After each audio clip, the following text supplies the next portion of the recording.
Welcome everyone to our March 6, 2023 Harrison County Board of Supervisors meeting. This is one of those that we enjoy because we get to celebrate.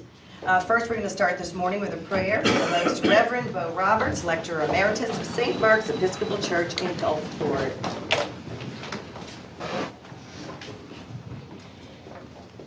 Lord God, Heavenly Father, we ask you to be present with us here this morning as we have our board gathered together to try and deliberate on the matters that are for the best of this county.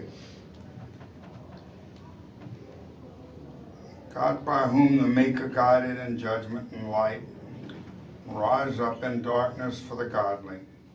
Grant us in all our doubts and uncertainties the grace to ask what you would have us to do, and the spirit of wisdom may save this board of supervisors from all false choices, and that in thy light they may see light, and in thy straight path may not stumble. Direct them, O Lord, in all their doings with your most gracious favor, and further them with your continual help, that in all their works begun, continued, and ended in thee, we may glorify your holy name, and finally, by your mercy, may obtain everlasting life.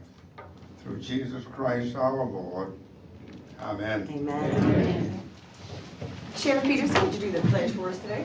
I pledge allegiance to the flag of the United States of America and to the republic for which it stands, one nation, under God, indivisible, with liberty and justice for all. All right. So we're going to start this morning with a resolution congratulating the Long Beach High School boys soccer team on winning the 2022-2023 Class 5A State Soccer Championship. If y'all would like to stand, I read something for you.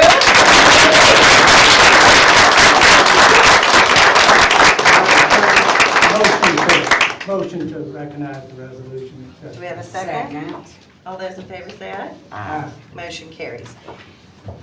Resolution, whereas the Long Beach High School's boys soccer team captured the 2022-2023 5A state championship with a 1-0 win over Lafayette High School on February 4th, 2023. And whereas the victory was the third consecutive state championship for the Bearcats.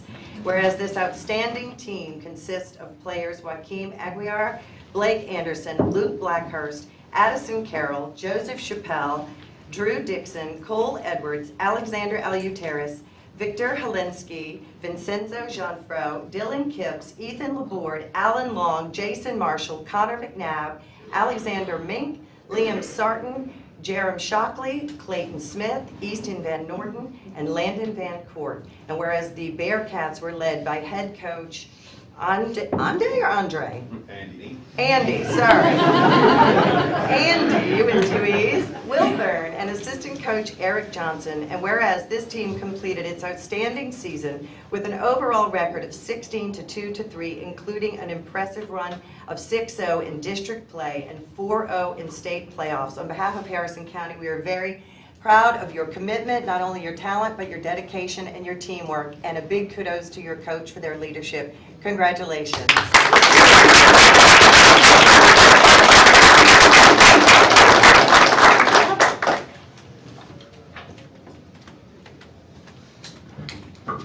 Is Cameron here? Right there. Okay. You need to get on. Coaches, you want me to give it to you? Andy with two E's. Let's take it.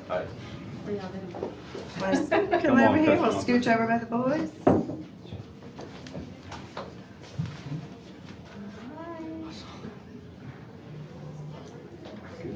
Congratulations. Thank you.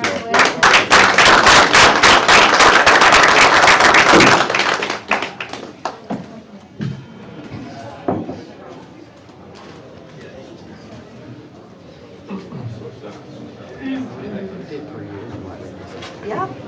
I got this girl. Gotta tell me.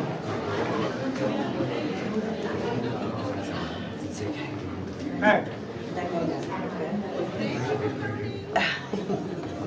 You're a good reader. Wouldn't you love to go back and be that age? Yes. No. Yeah. Heck You no. gotta know what you know now. Are you kidding? I can tell you some stories in high school. Never want to repeat that. It was a lot of fun.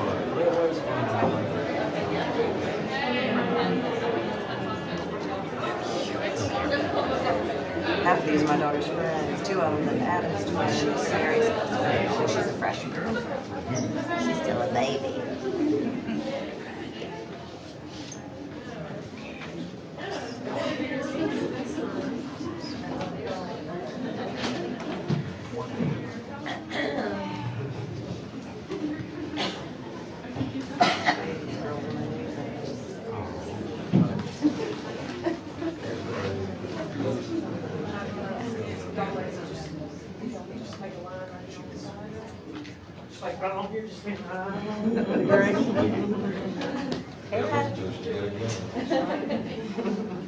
All right, and our second fun thing to do today, another team we're very proud of.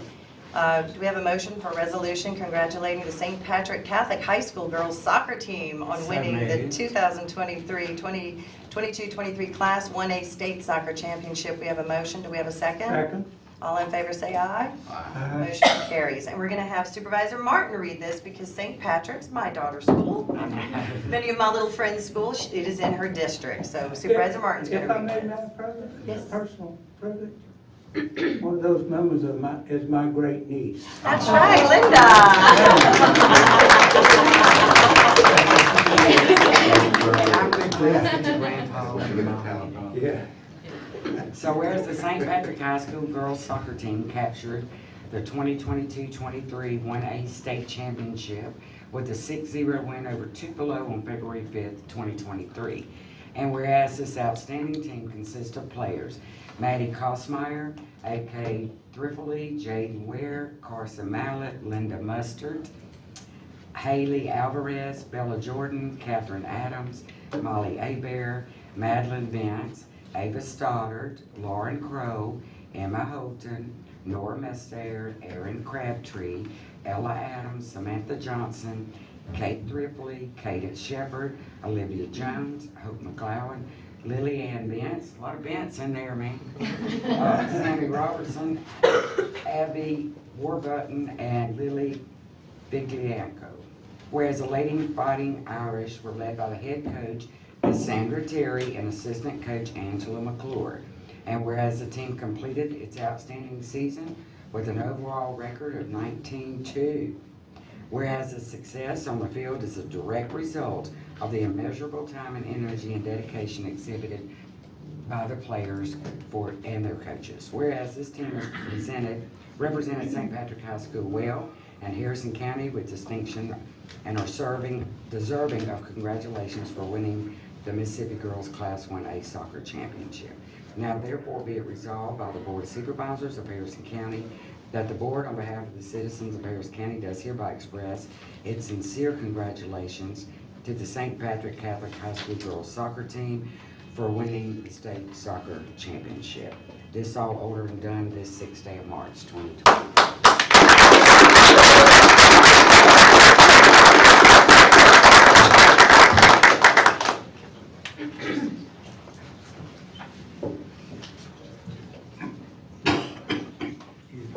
I was around when they built St. Patrick. It's a nice school. So here, y'all want to stand up? We can take this little photo walk. Yeah. Okay.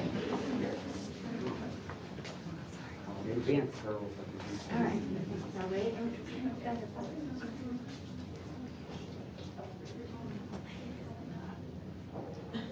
All right, thank y'all. Y'all related?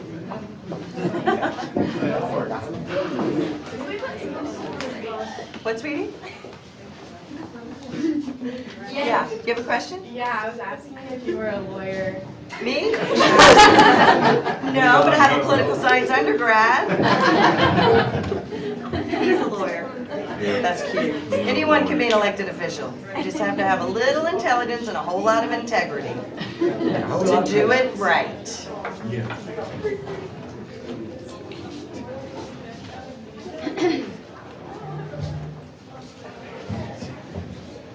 All right, number 3, recognizing Raymond DeFlavis, a veteran. Thank you for your service. To discuss his property taxes on tax parcel number 0511H01043.000. Hello, sir. Thank you. Good morning. How you doing? Good.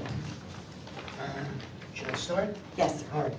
2018, I bought a home. I'm sorry, tell me your address, please, for the record. 1005 Lee Street, Long Beach. Thank you. I bought a home in 2018. The realtor didn't mention anything about the disabled veteran exclusion. So I found out about it a little while later, and I came to the county tax assessor's office. That was still in 2018, but I was too late that year to get the homestead exemption. And they weren't very helpful. They didn't seem very well informed either. So then I went to speak to Robert Staciano, who has an office in the tax assessor's area, and he wasn't much help either. He kept insisting that I had like a 10% assessment ratio. I kept trying to tell him that I was 100% total and permanent, which exempted me from all property taxes. But he was adamant. Then, I started making some outside inquiries, and I filed some paperwork with the Harrison County tax assessor, and I got a letter back in January of 2020, giving me, VA service-connected compensation at 100% permanent and total, and which waives the car tax fee and the property tax. But the assessor's office kept charging me at the 10% rate. I spoke to Ms. Ladner a couple months ago. She said that they made a mistake, and but she could only go back a year as far as refunding me, and that I would have to come in front of this board to ask for the arrears. How many years in the rear? Well, it goes back to 2019, 2020, 2021, 2022. So you're asking for 4 years? Yes. But she went back a year for 2022, correct? Yes, she said that's all she could do without the board's okay. So So you're asking for 3 more years? Yes. So can we ask Paula, isn't the state law, can you go back more than 1 year, Paula, or what does the law say? Maybe Tim can address that. It's generally 3 years, you can go back. So he's 19, 20, 21, 22. So we have to look to see what, I'm not sure what the exemption is. It wasn't part of the agenda, so I didn't look at it. I thought it was appealed because of value. We can look and see how far it can go back. We can go back, but can Paula go back, or does it require? No, I I can't. don't think the board would have to, he'd have to apply to the board would have to enter an order doing it. If I had known that was the issue, we might have been able to look at it beforehand. Can I? Yes, speak? please. You can Just tell them what our circumstances were. He came in to file, okay, he bought the property in 18. His first year eligible would have been 2019. So when he came in, the only thing that we had for proof of disability, or DAV, was 2 different doctor's letters, which is acceptable for disability, but it was not acceptable for the 100% DAV. That was in 19. So he came back in 20, and one of my deputies redone the homestead, gave him the DAV credit when he was in the office, but realized again, it was just 2 letters from the Department of Veterans Affairs from 2 different doctors. It was not the required documents that the state allows us to accept for 100% disabled American veteran. So when he came in this year, again, he only had the 2 different doctor's letters. I had to go to the collector's office and ask them, did they happen to have the DAV credit for his tag on file? Because sometimes we do go over there. Anything that we can do to help the veterans, we're gonna do it. We're gonna go out of our way to help them. So I found it because I asked for it. He still had not given me that letter, and I don't want to take anything away from him. Yes, I have that letter now. It's dated January 24, 2020, which if we look at we're looking for a January 1 date on these letters.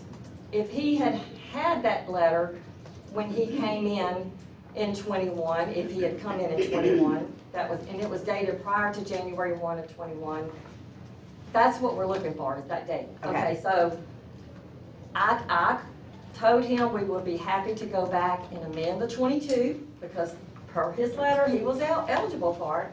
So I amended 22, we gave him the DAV for 23. I told him I personally could not go back. The state doesn't allow me to go back in the computer and add a DAV to a homestead. Okay. But I told him he could come before the board and request that. Like I said, I didn't have that That's fine. DAV letter Okay, we until understand. this year. Thank you. But I did what I could do, and if y'all, Within that's your strictly power, up to yeah. y'all to go back and. Julia, I see you're here with Veterans Affairs. Have you been helping with this? Yes, just to be clear on the letters that she is speaking of that were turned in incorrectly.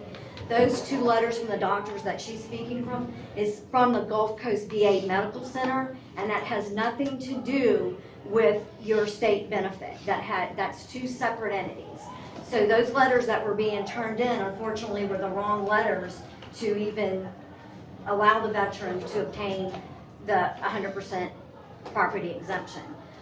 It would have had to come from what the state is wanting as the award letter itself, which shows that you're service connected, that you're 100%, and that you're permanently and totally. And I'm thinking that letter was not turned in until the year of 20, I didn't get the letter till this year. till this year. So and I know how they do, they go back the year prior, if they're able to, according to the effective date on the 100%, that's how they can do that. So it was just red tape.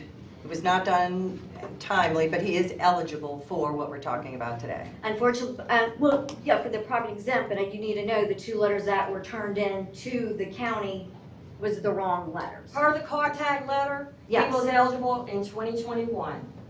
And he has it for 23, for 22. The only year that he would have been eligible, per what he turned into us, It's would have been 21. Well, if I may, the question is pretty simple. Can we go back 3 years? And is he eligible back 3 years? So none of that paperwork was provided on the agenda, so I looked at it, I thought the dispute was about value, and I only looked on the value around the property to try to see if it was okay. So would we like to table today to give you I 1 would week say- to research, Yeah, I and then would we say can vote table it, Monday? And then let us get and we could probably do it without him having to come back if somebody provides the paperwork. Sir, could you provide a copy of all your paperwork? Sure. Julia and. Sure.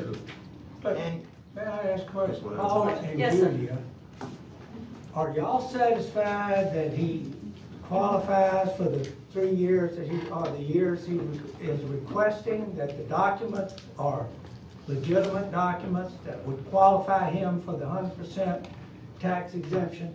Like I said, the only year per what he has given me or what I had to go see is 2021. That's the only one you got, 2021. The letter's dated for 2020, which would have made him eligible for 21. So I think if he provides the paperwork, we can figure out what he's eligible for. So we need the paperwork for the previous years he's requesting. The problem is Paula can only go back a year, and the Yeah. board can. But if we address it have, back if 3 we years, have I the believe. proof of the documents that are required, then we can make that decision. If he can, yes, if he can provide that he was eligible January 1 of whatever year he's asking for. And with that, it cannot be the letter from the VA Medical Center because they could be speaking to other disabilities that are not service-connected. But so. Julie, are you working with him for the proper documentation? to get the If she has, that's been turned in. Well, that's what I'm asking. Do you have the proper documentation for the years that he's requesting that you No, don't? not the years that he's requesting. Okay, I only have it for 21. okay. So what I'm asking you, are you working with him to get those that proper documentation for the previous years he's seeking? No, we can, if he needs us to go back, we can get that for him. I tried speaking to Julie, I believe that's. her Julia. name. Yes. And she's got a long list of veterans who say she's never in. If she returns calls, it's like a few months later. Well, she's here today to help you, I sir. don't know. We're gonna get the Did you hear the documentation. same testimony that I heard? Because it seems to me she's not here to help. Well, she came all the way here just for you, so Seems it's, she you came get here more to flies sink with her honey, ship so here. let's, we'll get the documentation and we'll vote on it next With friends month. like Julia, you don't need enemies. Sir, look, we're just trying to solve the problem. Can you give me your email address so Sure. it's the place that I can communicate with you Sure. directly? We'll make sure you get, you wanna write it down? Sure. Or do you have a card? I saw a card.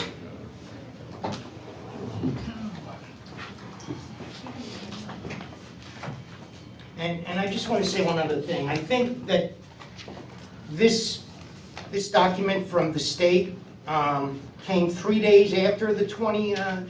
The 1st of April, January. 21st of January?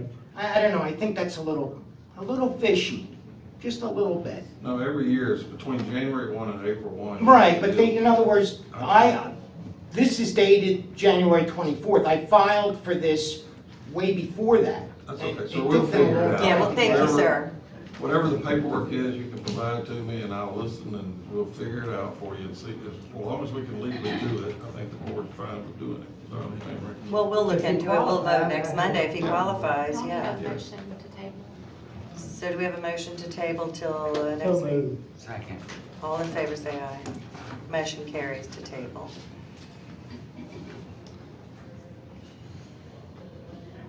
Thank you, Raymond. You can just give all that to her. What did, give it Yeah. to I you? won't email him, but he can give it to them if he needs to.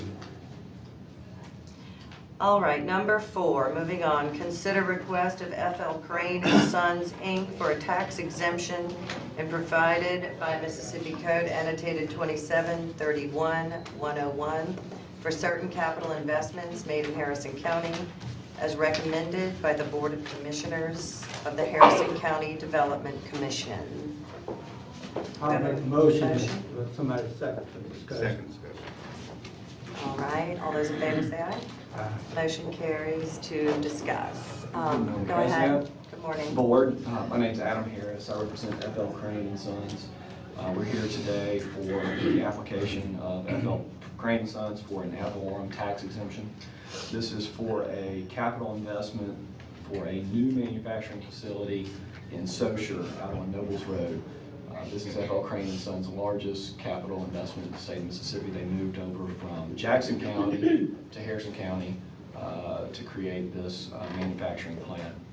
They've spent just over $10.2 million in capital improvements that they're seeking an exemption for today. I have Chip Crane with me today. I have Ty Crane, his son. I also have Tommy Andrews, who's the plant manager. Mr. Crane, I think, wanted to address the board and kind of give you guys an update about what they're doing out there, what they're looking to do in the future, and how it's going to benefit our great county. Thank you. Thank you. Mr. Crane, could you give your address, please? It's 18563 Noble Road. Okay, thank you. And yes, we made an investment there with Harrison County and to try to promote the area and bring in new jobs, and we have spent about $10 million on total capital investments. And I think at this time we're employing somewhere between 50 and 60 full-time employees, and then another 50 sub-labor, but they're full-time too. So we're at about 100 or so employees and about 1.7 million annual revenue. And we're manufacturing of walls. Of walls? Walls, the finished product for jobs. Any questions, anyone? How long have you, Yeah, I was just gonna ask how long y'all been open? We started in 18, I think. That's when we started trying to apply for the land, and we've been open now for 2 years, 4 years. So, got anything else you want to say? The only thing that, I don't know, the board has generally granted 5-year exemptions and then an additional 5-year exemption. That's what we've done for every one of them, Mr. Crane, so. And we'll take whatever, we're Yeah, just well, trying to survive. Not saying that it won't be 10 years, we just get it in 5-year increments and then we look at it, Sure. Another 5 determine years. how things are going and then grant the other 5 years. Thank you very much. So that would be my motion. You're doing 100% also. 100% for 5 Yeah, well, years. Yeah. We have a motion on the table. Do we have a second? Second. All those in favor say aye. That's for 5 years. 5 years at 100% to be readdressed in 5 Can we years. make it clear that after the 5 years, they have to come back and apply again for the next additional 5? Just making sure. Thank you. All right, all those in favor say aye. Aye. Motion carries. Thank you, Mr. Crane, for bringing your money and your business here. All right, number 5, recognize Gerald Plessy to give a report from the Mississippi Sound Coalition regarding protecting our sound. Hey, Gerald. Good morning. Good morning, Madam President. I'm Gerald Wesley, 2577 Chatham Court, Biloxi. And thanks for allowing me to be before you this morning. I first want to thank the board, and especially Marlon Ladner as the chair of the coalition, for the leadership that this board and City of Biloxi and Hancock County Board of Supervisors have provided in getting the coalition this far. We're picking up steam. I put a handout to you there in front of, I hope it's in front of you, along with a budget that I'm going to talk about in a moment. But the handout has a Mississippi Senate concurrent resolution that both the House and the Senate adopted last week. And I'm going to tell you a little bit more about that in our visit to Jackson with Marlon about the proposed budget that we gave them. We'll come back to that in just a moment. But you can see from the Senate concurrent resolution, the whole legislature has joined with you in trying to tell the federal government, state government, Louisiana, that the mission of the coalition to restore, protect, and preserve the Mississippi Sound ecosystem and the economy and the way of life that depend on it is in danger, and we need help. And today, I'm before you, I really am profoundly disturbed to the point where, I fear and dread the future for our area and our way of life, as we've said, which is so interconnected with the Mississippi Sound and the seafood, both recreational and commercial fisheries, tourism industry, just our enjoyment of it. Because as we have gotten into this deeper, we began, in 2019 after the terrible Bonnie Carey spillway opening in the algal bloom and closed the beaches, etc., killed all the oyster reefs. They're still in very bad shape. It's even worse than we thought. And so, if you'll give me just a few moments, with Caitlin's help, I'm going to go through a couple of slideshows very quickly. Now, this one is prepared by IMMS and Moby Solangi. Dr. Solangi is the chair of our science committee, been very helpful. Some of you have seen this, but every time I look at it, I learn some more. So if I can, I just want to, the possible effects of Mississippi River diversions on the Mississippi Sound. What we're discovering is that the diversions are even worse than the Bonnie Carey, if you can imagine. So let me kind of go through this quickly. As you know, the Mississippi River Basin drains 31 states and 2 Canadian provinces. I mean, it's one of the largest watersheds in the world, second really only to the Amazon and maybe the Nile. But it's, of course, our lifeblood in the breadbasket of the United States, in the Midwest, you know, exports down through the port of New Orleans, and as does the Mississippi Delta. So the dead zone is caused by the animal waste and agricultural and industrial runoff that drains into the tributaries in these 31 states and on down through the Mississippi. By the time it gets to the mouth of the Mississippi, it's carrying phosphates and nitrates and from fertilizer and from animal waste, particularly hog farms in the Midwest owned by the Chinese, that is being dumped into the watershed, and it causes, that's what caused the algae bloom in 2019. They say this is fresh water coming down the Mississippi River. What they mean is it doesn't have salt in it, but it has all this other stuff, including mercury and antibiotics and so forth. So by the time it gets to the mouth of the Mississippi, in addition to whatever's spilled out to the Bonnie Carey and other places, it's created a 10,000 square mile dead zone, an epoxic dead zone, meaning there's not enough oxygen for anything to live. That's kind of the premise that we have to think about. It's an overarching problem that we share with Louisiana, and we feel we need to find some solution with them, and for that matter, you'll see in a moment, Alabama and even parts of Texas, as you can see in the map. So the direction of the flow of the Mississippi River in Louisiana is really where our focus is. For thousands of years, up until about 5,000 years ago, the river went through the Atchafalaya Basin and floodway, and then it moves around this whole delta. It's moved through the ages. It is where it is now. That's where it was when the first white settlers came to this country. But it still wants to go back to the Atchafalaya. The Morganza Spillway is right up here. Oops, got my hand on it now. And right above it is what's called the Old River Control Structure. The Bonnie Carey, you can see, is below New Orleans. Excuse me, just above New Orleans, below Baton Rouge is the Bonnie Carey, New Orleans. And in a moment, I'm going to talk to you about the Mid-Breton Sound diversion that's being planned by Louisiana's Coastal Protection and Restoration Authority, which has something like $20 billion at its disposal from PP money, $2 billion of which will go to the Bonnie Carey or thereabouts to build it. So this map, and we'll be prepared. You see red at the bottom of the mouth of Mississippi, and you see some red along the Mississippi further up. I'm red-green colorblind, so I'm not sure exactly where it is, but I know it's there.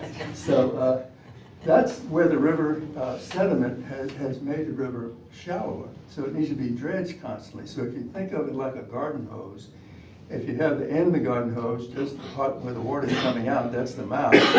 And then further up the hose, you have another place. And if you squeeze those two, what do you think happens to the water pressure? It wants to burst the hose, right? And that's what's happening. So that's what's happening even without these diversions to some degree. So this is probably the worst slide of all as far as history is concerned. On the left, you see the Bonnie Carey spillway area, Lake Pontchartrain in the yellow circle here. This is 2018 December. This is the spring of 2019. And the beginning, that says, that's March. Of course, it went on until August. Down here, this is where the Mid-Breton and the lower Mississippi, you can see what they show you is salinity is okay, not terrific, but okay in these areas. This is totally fresh water. where the salinity in that water coming out through Lake Pontchartrain into Lake Warren into the Mississippi Sound, this, what do I do now? You just go back when Thank Just you. go that back one? Yes, sir. All right, thanks, Caitlin. I'm digital challenge here. So what this is telling you, the right-hand one I'm gonna blow up for you, okay? So what it's telling you, when our brackish water in Mississippi Sound has less than 5 parts of salt per 1,000, it's too low for oysters to survive. They die, and so if it's sustaining there long enough, for months at a time, that's what killed the oyster beds.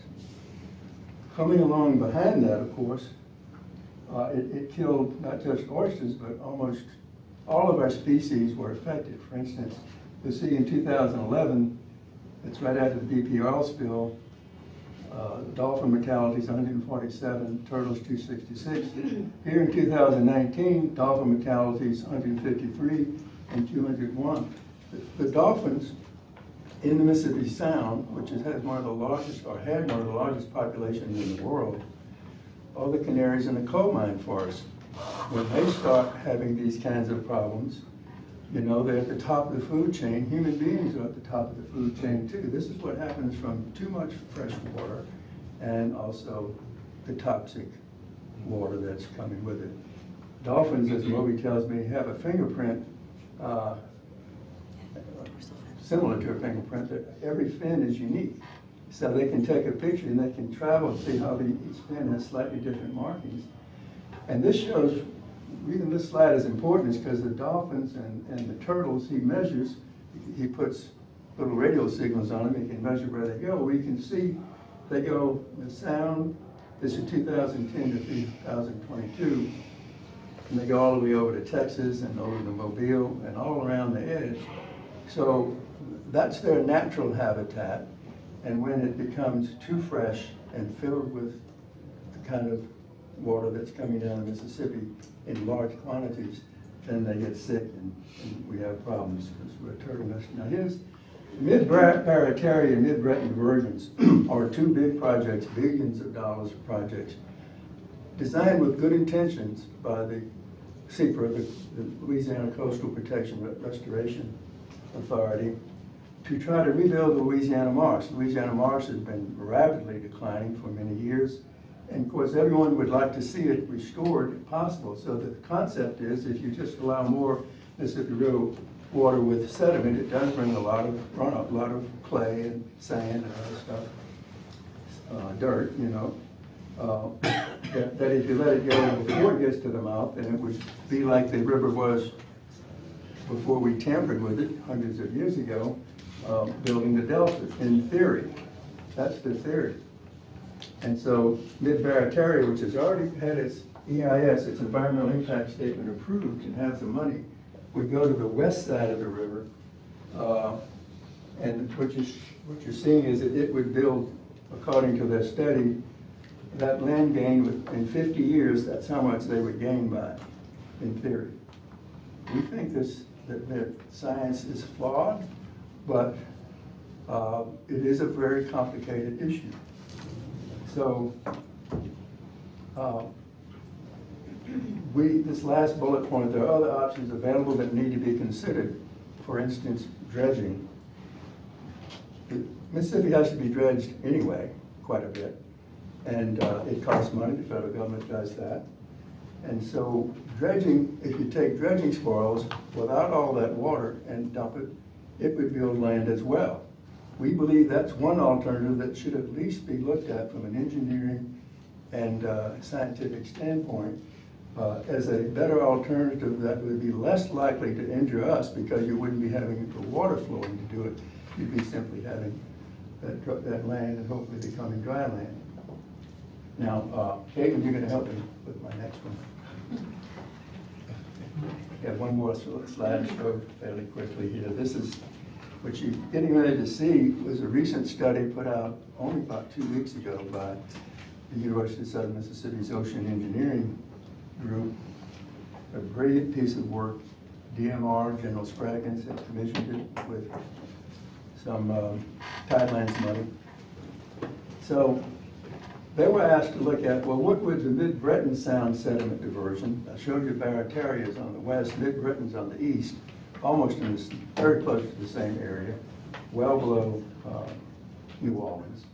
And Dr. Wygert came and gave us a presentation to the coalition 2 weeks ago, yes, Marlon? I think so. So just a brief overview. What they were asked to do was determine, just look at the salinity. That was the only real factor they were looking at. What happened if the Mid-Breton Sound, thank you, Caitlin, if the Mid-Breton Sound diversion occurs? They're still being studied. They have a preliminary environmental impact statement that's out for comment. We've made some comments. It won't be final until this summer, and I want to come back to that, which is one reason why I'm here today. But what you see here, the blue this is showing the depth of the water. Blue means shallow water, and you go further up to red, that's deeper water. This kind of gives you a background. Why is it important? It's because the shallow water is part of the magic of why the Mississippi Sound and Lake Pontchartrain and Lake Bourne were so prolific and can be so prolific, because it's like this nursery ground, big petri dish. You know, if you leave it alone, it doesn't wash very fast. So the plankton grows, and shrimp grow in that, and arches grow in that, and so forth. And the dolphins, of course, feed on the sardines, that kind of thing. So it's really this huge nursery. Look at the blue. Think of it as a fisheries nursery, and that's essentially where it is. And virtually every species, including the big fin fish way out there, you know, the ones that have these big trophies, they eat the little fish that grow here. So everything depends upon this being well, and it's in dire straits now. So they ran 3 models, and I'm going to go through them very quickly here. The first model, let me show you. The first model is what they call a climatological model, meaning they looked at everything, not just the amount of water coming, but how it comes, at what time, how long it stays, and in essence what they're saying, if you look down at the bottom, which is supposed to be in red, it's the variable Mid-Breton Sound diversion based on climatological hydrographs in Mississippi, meaning how it actually, over that 10-year period they studied, they had the data and did it through algorithms and computer, showing how it was actually performing as compared to the water coming down the river. What you see here is scenario 1 shows that when you took at the actual performance and opened the Mid-Breton, the blue, all the way to Mobile Bay, is less than 5 parts of salt per 1,000, meaning oysters cannot survive. So if you open the Mid-Breton, according to this scenario, and according to the normal natural history, if it continues, we're dead. Mobile Bay's dead, and the interesting thing about the finding in Mobile Bay is why we think Alabama should join with us in this fight is that what happens is, let me see if I can, no.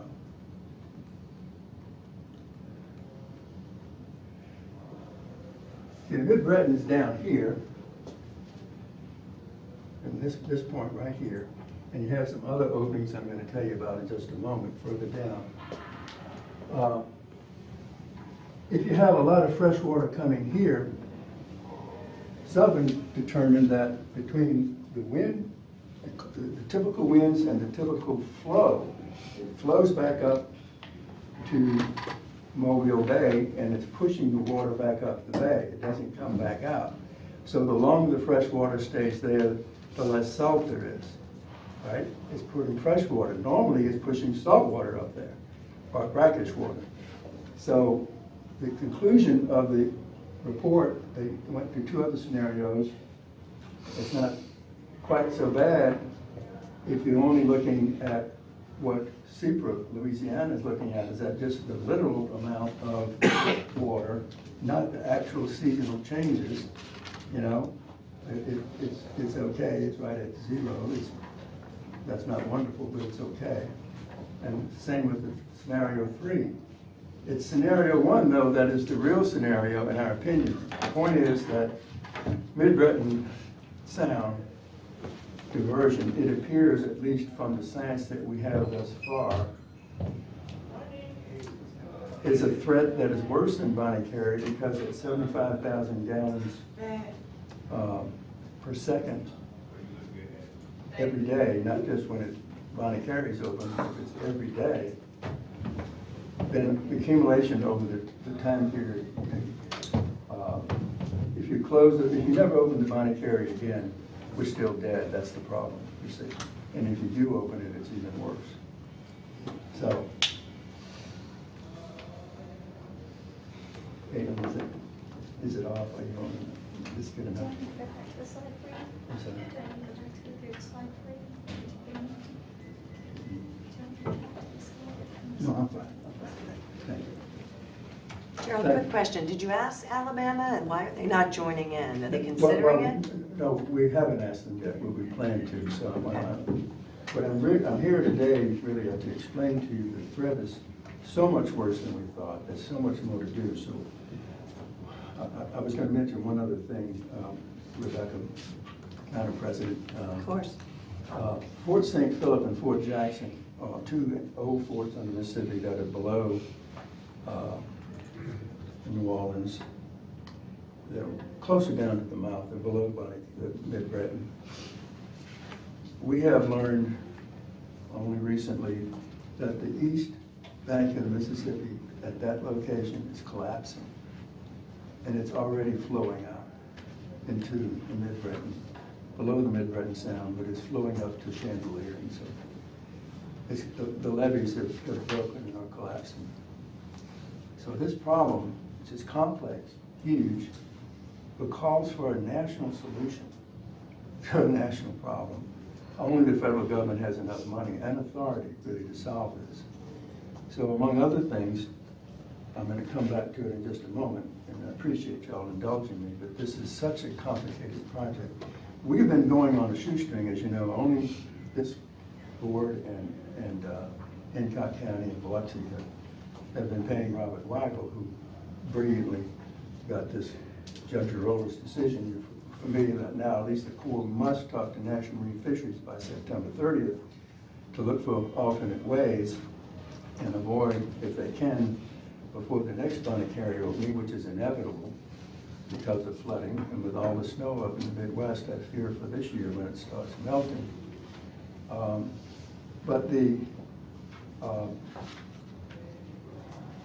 So Judge Arola's decision, you know, if the Corps doesn't take National Marine Fisheries advice, National Marine Fisheries can't order them, then we think we'll have to go back to court to seek another court order to make the court follow what we believe will be positive recommendations by National Marine Fisheries. We have a phone call with the lawyers have a phone call from the coalition with National Marine Fisheries personnel in DC on Thursday to talk about their scheduling and what they need, what we can do to help, hopefully. General Spraggins is actually in DC today. We met, Robert and I met with General Spraggins and his scientific team this past Wednesday. And he by coincidence, had a meeting with National Marine Fisheries and other Southeastern DMR type people. And he's going to bring this up. We gave him a number of bullet points that Robert prepared about why National Marine Fisheries must see this as an urgent problem and really pay attention. Keeping in mind that the Corps' legal duty was to talk to them to begin with to see whether or not they were affecting essential fish habitats. They didn't, and National Marine Fisheries didn't raise Cain. Why not?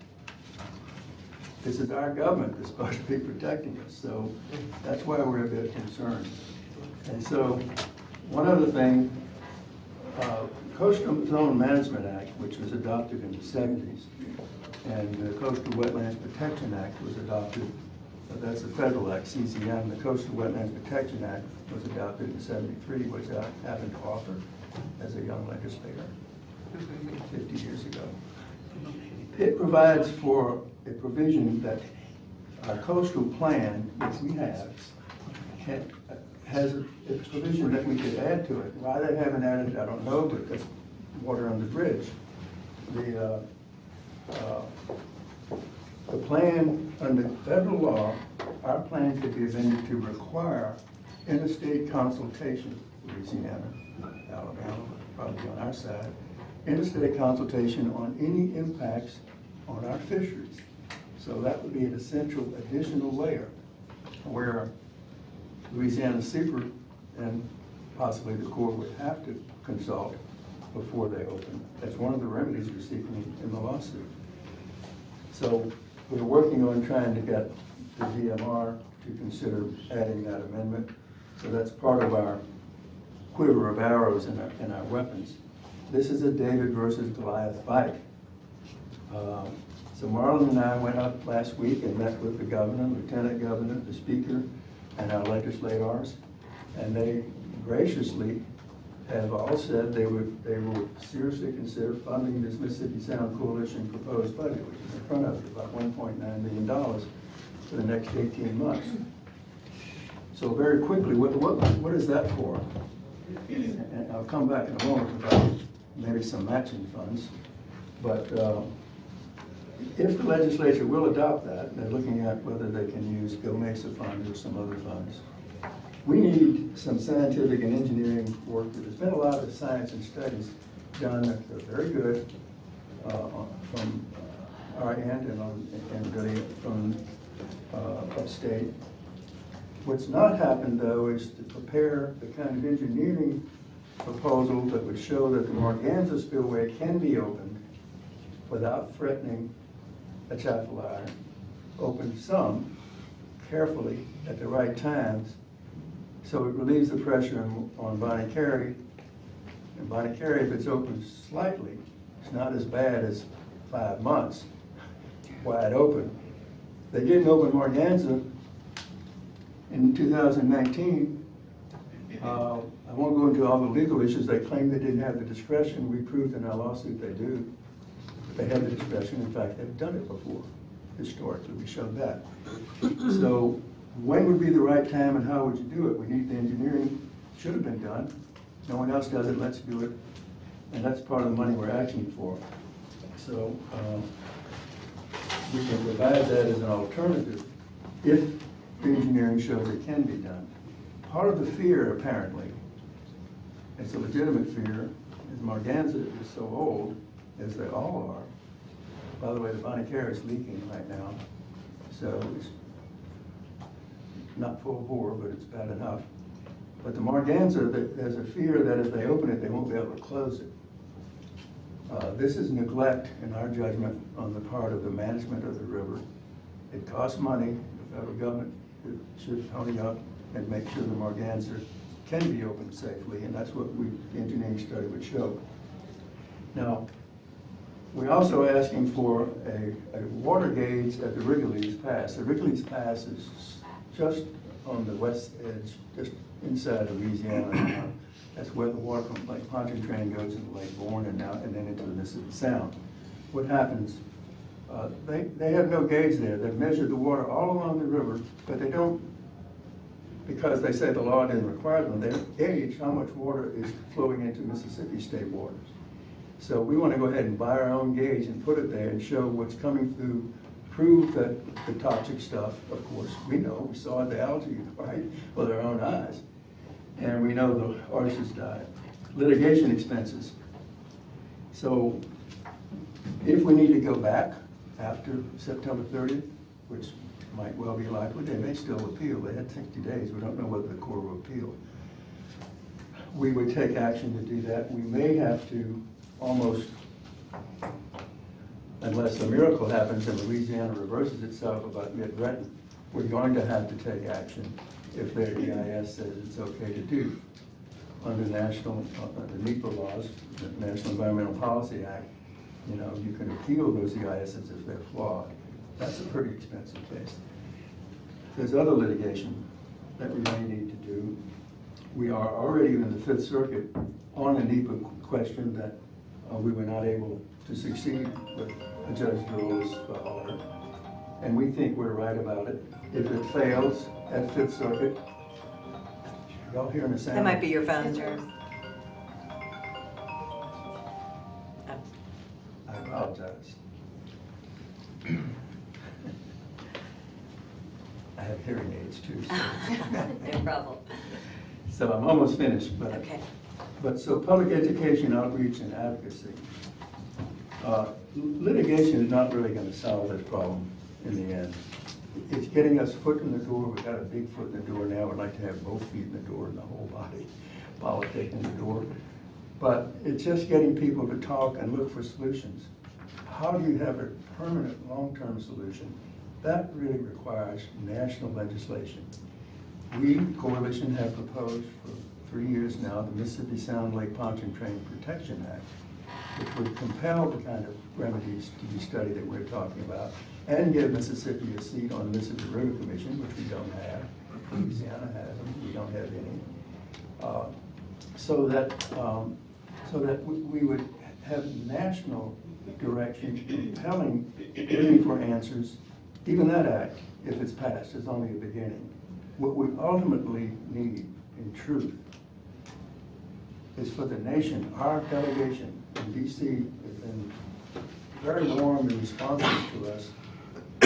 And nothing's been introduced, and we really need to heighten the urgency on the part of our new delegation.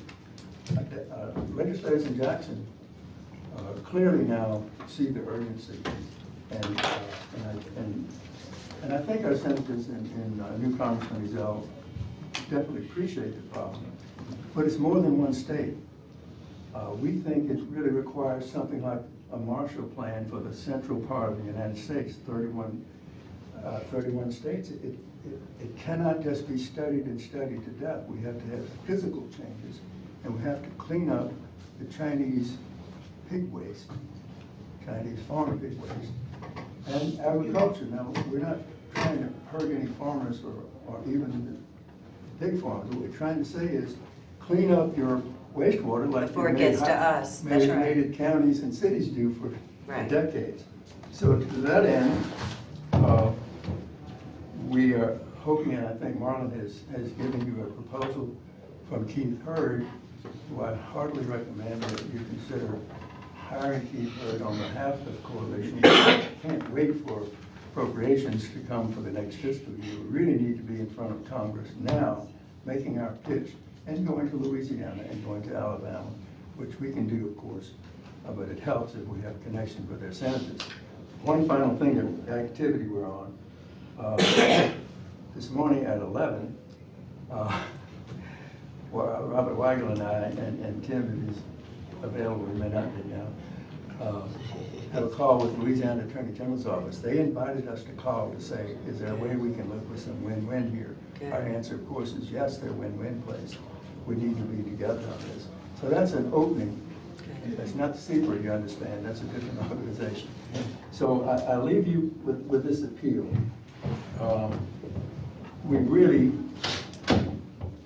We've got some momentum going, but we need a lot of help. Financial help. Your moral help has been wonderful. Your political help has been wonderful. We need to thank our legislators and everybody. But we must say, this cannot just be talked about. We need action. And so I think, to be able to bring Keith Hurd on board right away, we would be in DC every day trying to pump, the well, see if we can get it going. I'm sorry I've taken so much No, time. thank you for all you've done, your leadership in this. You have any question? I do. So the 1.95, this almost $2 million, is this what you're asking Harrison County? No, that's for the state legislature. Oh, because it says Harrison County. No, we want them to do a grant to Harrison County. Gotcha. Yeah, no, I'm sorry, I didn't make that clear, Beverly. No. No. What we told them is that the problem is too big for the counties and cities. Now, y'all can hopefully do some matching funds, but not 2 million in match. Well, we probably could afford Mr. Hurd. That's right, that's right. Which Something is like why that. I said And keep Biloxi it will, going. has been carrying, Yeah. so, no, I'm sorry, Beverly, this is, Yeah. what our state leaders felt comfortable with. So we're hoping that they're gonna go forward. They're looking at whether or not it's eligible under Go Mesa. If not, I hope they'll find some other source. But it's, that's a bare bones budget. When you compare us to Goliath, when Louisiana has 20 billion of VP money. So, but, right is on our side. That's right. That's Right always wins. Thank you so much, Joe. Any Thank other you. questions? Any further Madam discussion? President, I'd like to say this, Gerald has done a yeoman's job with this. He Yes. has been involved with this. A lot of this wouldn't have gotten done without his efforts, and I appreciate Robert Weigel and Tim and you, Gerald, and, General Spraggins. yeah, everyone that's been involved. Thank you, And Marvin. And I think at this point, as he said, we need, I think now's the time we're gonna have to act, we're gonna have to do some things. And first and foremost, as Gerald said, I submitted to y'all a proposed contract with Key Strategies, Keith Hurd, that I think would be instrumental in helping. So I would recommend that we consummate that contract with him. In the form of a motion? In the form of a motion, and as far as paying, there's been some suggestions made by Pam and Tim. Rather than Go Mesa, we can use some DP funds that we have available, so we can use those funds to pay for Keith. Okay, do we have And I think it'd be very helpful. I think the state's gonna try to use Go Mesa funds as my. The state's gonna use Go Mesa funds, that's what they've indicated. Having So, read the Go Mesa requirements, I would say we I have think it's, would be DD money would probably be better enough, so. no. Okay, we have a motion DP money on, was good. okay. Yeah. So we have a motion on the floor to hire Keith Hurd. I made a motion. Do we have a second? We need to authorize the board president to execute the contract also, Yeah. to add that to the motion. Okay, so we have a motion on the floor to hire Keith Hurd and to give the board president the authority to execute the contract. Do we have a second? I'll second, for discussion too. Okay. So it's $120,000 a year for, how long's the contract? Just 1 year? Well, he proposes in that 1 year, yes. I Okay, would that's- I would say 1 year.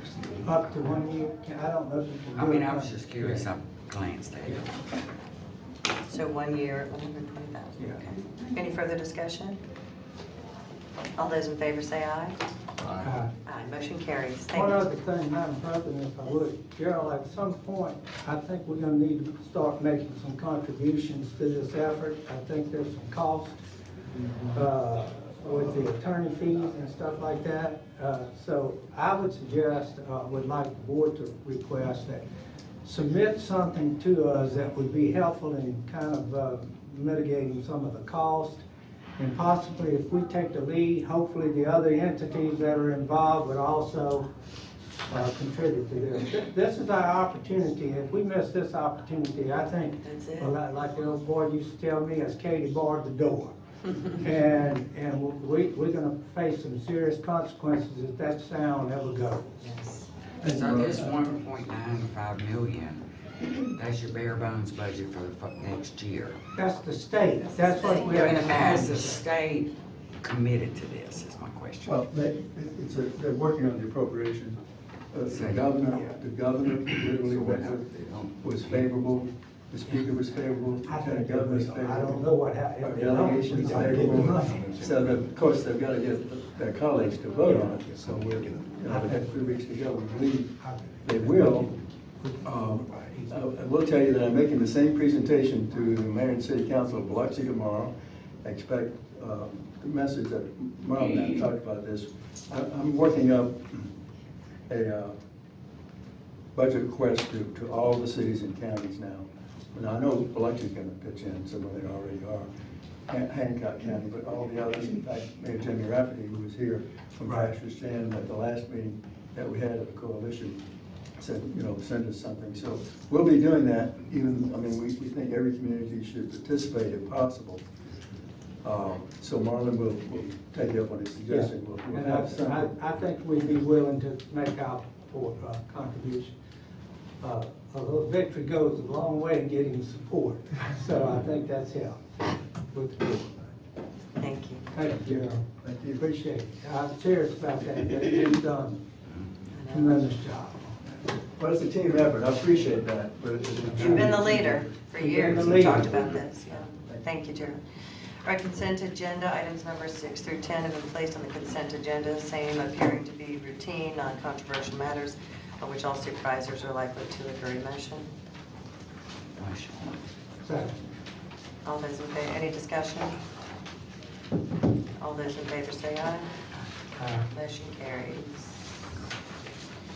Number 11, tax assessor, order approving travel, hotel, and registration fees for John Cotter and Kiana Levins to attend the IAAO 102 April 24th through 28th this year in Starkville, Mississippi, at an estimated cost of $2,270, payable from line item 001-103-475. Motion?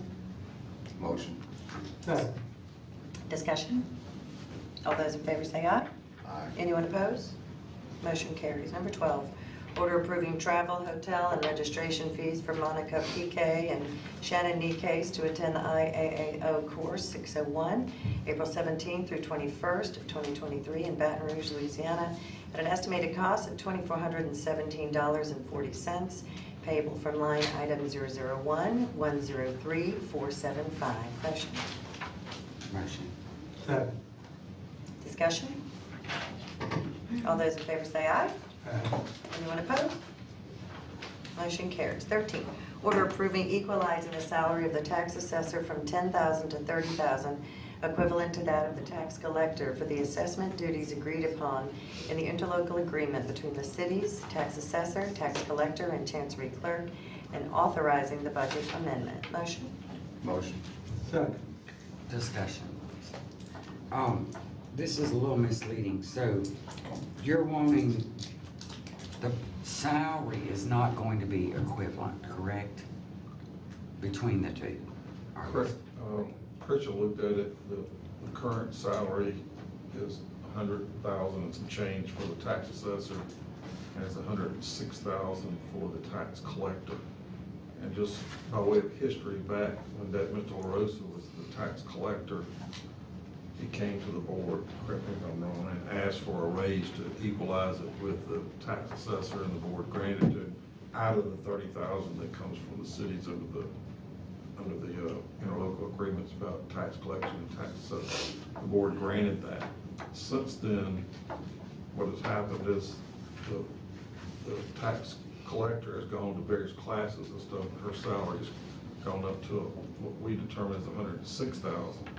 So I'm not sure exactly what Paul is requesting. If you question equalization, our understanding is that it's 106 and some change for the tax collector now, and Paul is at 100. Is that right, Paul? If I may, and Paula and I think Sharon too, correct. I think basically what's happening, or what is in existence today, you got Paula at just a regular, basic salary of $83,000, and Sharon at 106,200, I think, thousand. Sharon, is that correct? Okay.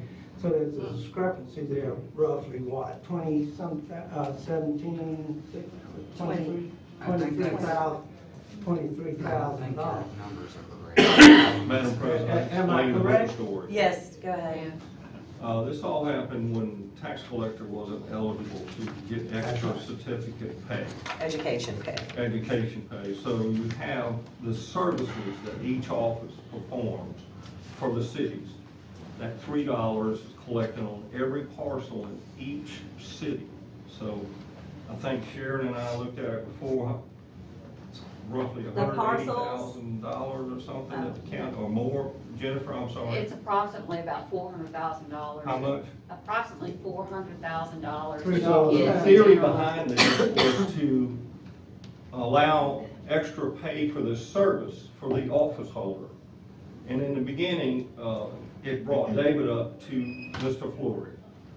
And as time went on, this legislature addressed the need for certificate training education for the tax collector. They started getting more funds, and that's where it went out. So out of the 40,000 the board voted on back then, they gave 10 to TAL, 30 to the tax collector. So now it's here for the tax collector. So fairness would be here for the assessor doing those extra duties for the But city. my question though was, if we do that, are you asking to make the same as the tax collector, or you are asking for more? Okay, there's two different things we're speaking of here.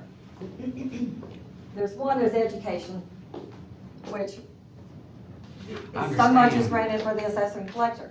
That has nothing to do with the interlocal agreement. I understand that, but So my point all I'm is- asking is that the interlocal agreement portion be equalized. Be That's equalized, it. and if we do that, then that'll put the collector at 106 and you at 120. Okay, that's what it is, but I have a lot That's of what other I'm education. saying. You're And asking I- for 20,000 more. Yes. I'm understanding that. Yes. Gotcha. So if we do that, then you've also taken the classes each year. The line item says 6,000 per year. So if we do what you're saying, if you get your 4 years of 6,000, that would bring you to equal, approximately. It's not It'd gonna. bring you up. It'd bring me up 106 and then plus the classes that I did take. 6,500. Yeah, But you've done it for several years without. 19, 20, 22. Oh, but you weren't collector yet. Yeah, I was 19 and 20, yeah. So 20, I got the other 3 classes. But as I said, I'm not, she should fairly get what, the education extra, what she Right. deserves. This is the equalization part. That's all I'm asking is What they're that. asking for is just to equalize the salary Right. based on. Then any educational or It's- certification, that's- they're on address that their own. separately. If one gets more, God bless her. That's right. If, so, but That's the my point. Are we equalization of the talking salary, about so equalizing? what we're gonna, Are we gonna what bring her she- up to 106, or I thought you were asking for a $20,000 increase, which will bring you to 120? That's where my confusion is. Paul, isn't your base salary Our 83? base salaries are the same. 83? No, 67.2. Yeah. That's base. But then where did I get Okay. 106 and 100? Okay, so if you take that 67.2, which is both of our base salaries, we each get an additional 7,000 for counties with 2 judicial districts, and also assessors and collectors maintaining 2 full-time offices. That brings you up to the 106, which I'm not getting. But that's Well, not I'm sorry. correct. I'm sorry. Plus the 30,000 that she's getting is bringing her up to the 106. I'm only getting 12, so it brings me up to 86,200. And that's just strictly, that doesn't have anything to do with the education extra. I'm a little bit confused. You're asking for 18,000. I think it's 20. It's 20. 20. You just said you got 12 for the tax. I'm confused. I'm sorry. I don't mean to argue. She's getting Both 12 of them get 12 for services for 2 judicial districts. because they meet certain criteria, yeah. We're both getting 7,000 for that. 7, excuse me. Yes, 7. She's getting an additional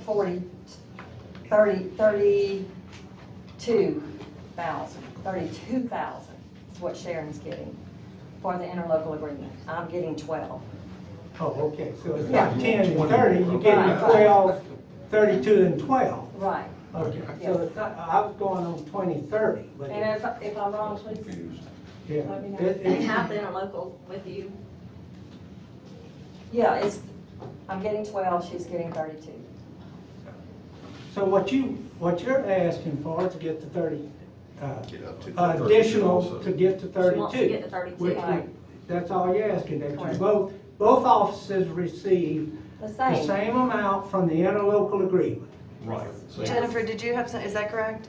I was going to reiterate what Dr. Ladner had said. Yeah. The board back in 2002, 2003, when they approved the 30,000 to go to the tax collector to make their salaries equal, determined an amount to allocate to the salaries, a total amount of 40,000. So if it's equalized, 20 would go to the tax assessor and 20 would go to the tax collector, irregardless of the various certifications that they're eligible to get, Right. to make their base salary equal. That's right. Okay. Right, with the interlocal agreement. With the, that's all that, bottom line is, I think what you're asking for is the additional interlocal agreement funds that equal the tax collector. Right. That's all you ask for. Any discrepancies above that, whether it's certification, training, whatever, that's on y'all. Right. All right, thank you, Paul. Which is a total of 20 more, right? You got 12, need 32, that'd be 20 more. I'm just trying to make sure. Yeah, I you don't need, get lost. she would need 20 more to equal the 32. Right. That's what you're, There's 10 per city and then 2,000 for the county. do what, I'm sorry? There's 10,000, I'm sorry, 2,000 per city plus the county. Okay, we're good. We don't want to confuse anyone. Yeah, I think we got to. We got. Let me go sit down while I'm. What Beverly said at the beginning. The more we talk about it, the Yeah, the more more confusing confusing it it gets. gets. But that's what we're gonna do, do the additional, I need it really explained in order, so if you'll allow me to get the payroll, yeah. let's see without the certificates, base salary, second judicial district pay, and to equalize the services. Okay. And then all the certificate goes on top of that. That's On the bottom. Am I correct on that? I suggest we just table it till Monday so we can get That's the. what I was Get Let your- me give y'all a report on And that. that way we won't be confused. Can I Bottom line email is, it all to she's you? asking for is the Can I email it to you? MOU Absolutely. addition, equal amount of the MOU. That's what she's asking for, All right, can we have a motion to table this until Monday, to Biloxi? get the order. So moved. All right, do we have a second? Okay. All right, any further discussion? All those in favor say aye. Anyone opposed? Motion carries. Number 14, order spreading upon the minutes personnel changes for the tax assessor's office as listed and on file with the payroll clerk and personnel department. Motion? Motion. Second. Discussion? All those in favor say aye. Anyone opposed? Motion carries. 15, order acknowledging receipt of and approving petitions for increases to the 2022 real property roll as recommended by the tax assessor. Motion? Motion. So, Discussion? All those in favor say aye. Anyone opposed? excuse me. Motion carries. 16, order acknowledging receipt of and approving petitions for decreases to the 2022 real property tax roll as recommended by the tax assessor. Motion? Motion. So, Discussion? All those in favor say aye. Anyone opposed? Motion carries. 17, order spreading upon the minutes personnel changes for the tax collector's office is listed and on file with the payroll administrator in the human resources department. Motion? Motion. so, Discussion? All those in favor say aye. Anyone opposed?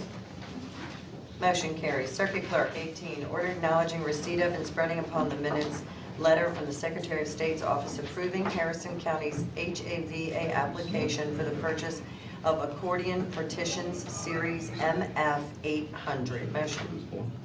motion. Second. Discussion? That's a handicap vote. So this was, remember when Connie Ladner came before the board asking for the section at the election commission building? And this is to put that partition. That's those petitions. Any further discussion? All those in favor say aye. Anyone opposed? Motion carries. 19, order approving low quote purchase of accordion partitions Series MF 800 from Office Furniture Solutions in the amount of $5,636 and authorizing line item transfer from 118-180-603 to 118-180-922 for said purchase for election commission as requested by the circuit clerk. And that's a HAVA grant purchase. Motion? Motion. Second. Discussion? All those in favor say aye. Anyone opposed?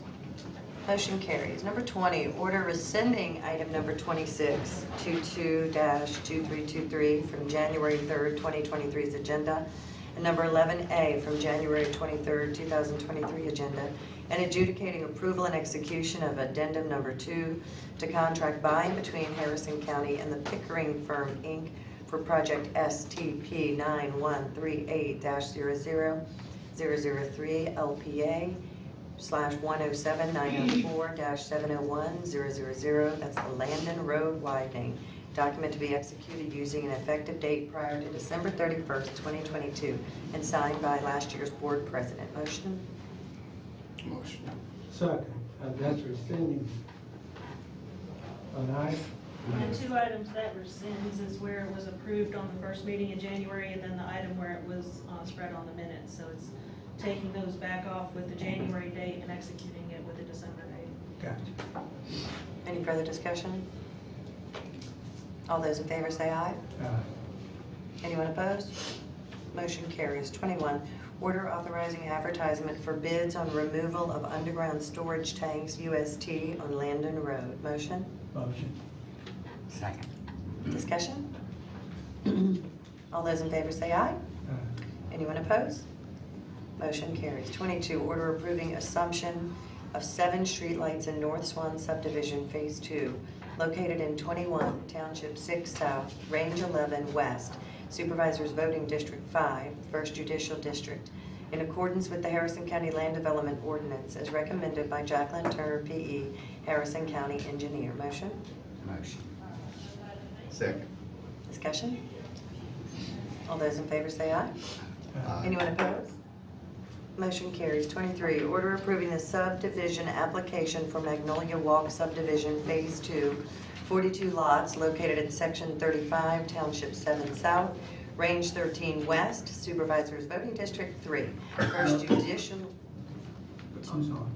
First Judicial District as recommended by Jacqueline Turner, P.E., Harrison County Engineer as follows. Motion? Motion. Second. Discussion? Someone have discussion?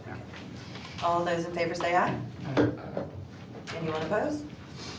Motion carries. 24, order approving change order 01 with J.W. Puckett and Company, Inc.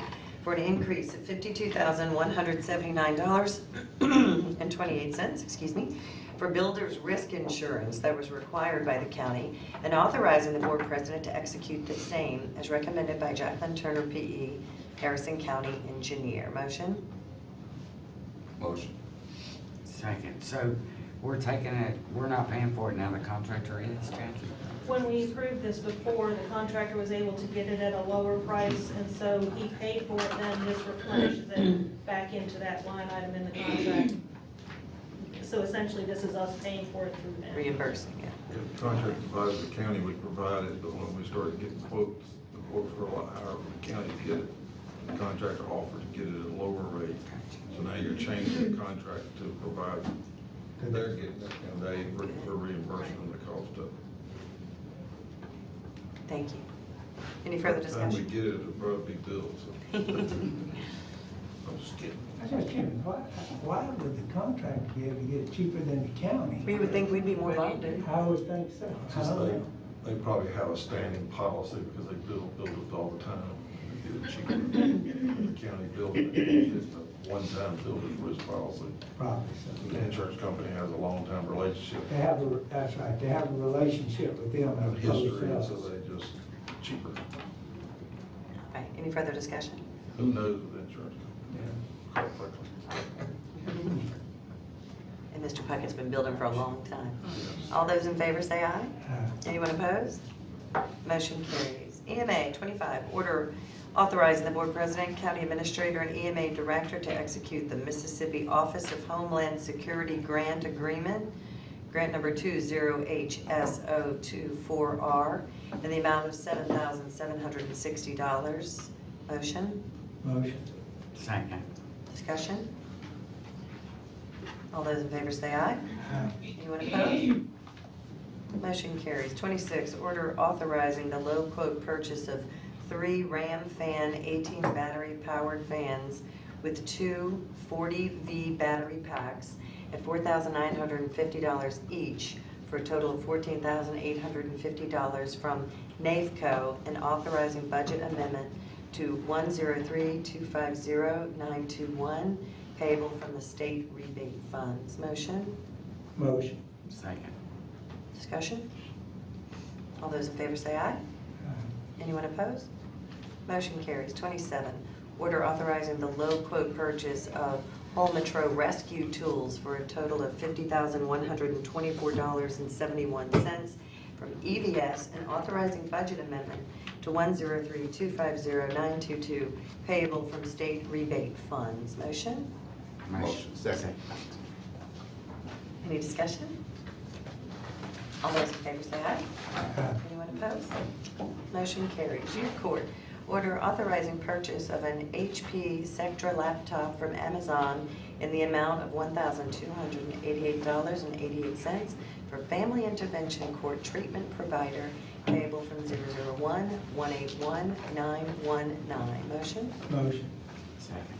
Discussion? All those in favor say aye. Anyone opposed? Motion carries. 29, order accepting the lowest and best bid from Near Map in the amount of $131,001 for a 3-year term. That's $43,666.67 per year for countywide aerial and oblique imagery and services as recommended by the GIS Mapping Director, and authorizing the board president to execute the agreement for services payable from 096-153-581. Motion? Motion. Second. Discussion? All those in favor say aye. Aye. Anyone opposed? Motion carries.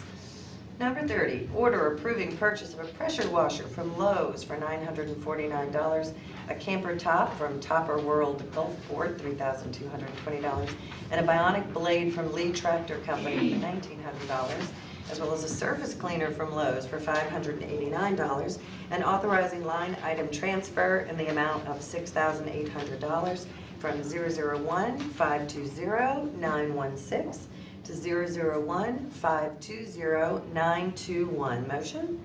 Motion. Second. Any discussion? All those in favor say aye. Aye. Anyone opposed? Motion carries. 31, order setting March 25th, 2023 at 12 noon for the countywide Easter egg hunt at the following locations: D'Iberville, Woolmarket, Socher, Three Rivers, Amos, Crouch, and West Harrison. Motion? Motion. Second. Why is Bobby A. Terrace Field not on there? That's a good question. Can we just approve that, assuming we're gonna have it unless Yeah. they're canceled? Is that because the city does that one? No, we've always helped with it. It's in, Yeah, it's in D'Iberville. Yeah, but it's what the city It's, puts you on. know, shows us. Well, I'd just like to amend the motion to Unless they include them want just in case. Unless To the city's include not- who? They're Bobby A. Terrace. Terrace. Field, I- State What about the Fair. rest of the Queen Sports Okay. Complex? I can answer that because that's my business. A few years ago, they moved it from the football fields at Bobby Elliott Terrace to the sports complex. Okay, so this is So the they same one, have- just. It's the same one, yeah. That's what I'm saying. Yeah, Thank it's you. the The rest of the Queen place. Sports Complex. Yeah, but the fields are still there, so. All right, we have a motion and a second. Any further discussion? All those in favor say aye. Anyone opposed? Motion carries. 32, order approving purchase of a 40 by 40 tent in the amount of $4,275 from ABC Tents, and authorizing line item transfer from 001-522-922 to 001-522.921 for said purchase. Motion? Motion. Second discussion, what's the need for that tent? Do we know? I'm not even sure. I'd That's my like to know why question. we're purchasing that tent for $45,000. No, What just constitutes- just 4,000. $4,000. No, I had mentioned this in one of our, in budget, and I can't remember, Let me- honestly. let me What's see, the I need think for we that have- fairground? Yeah, I'm that's asking. my question, 'cause The answer. we had one at one time, I think, out there.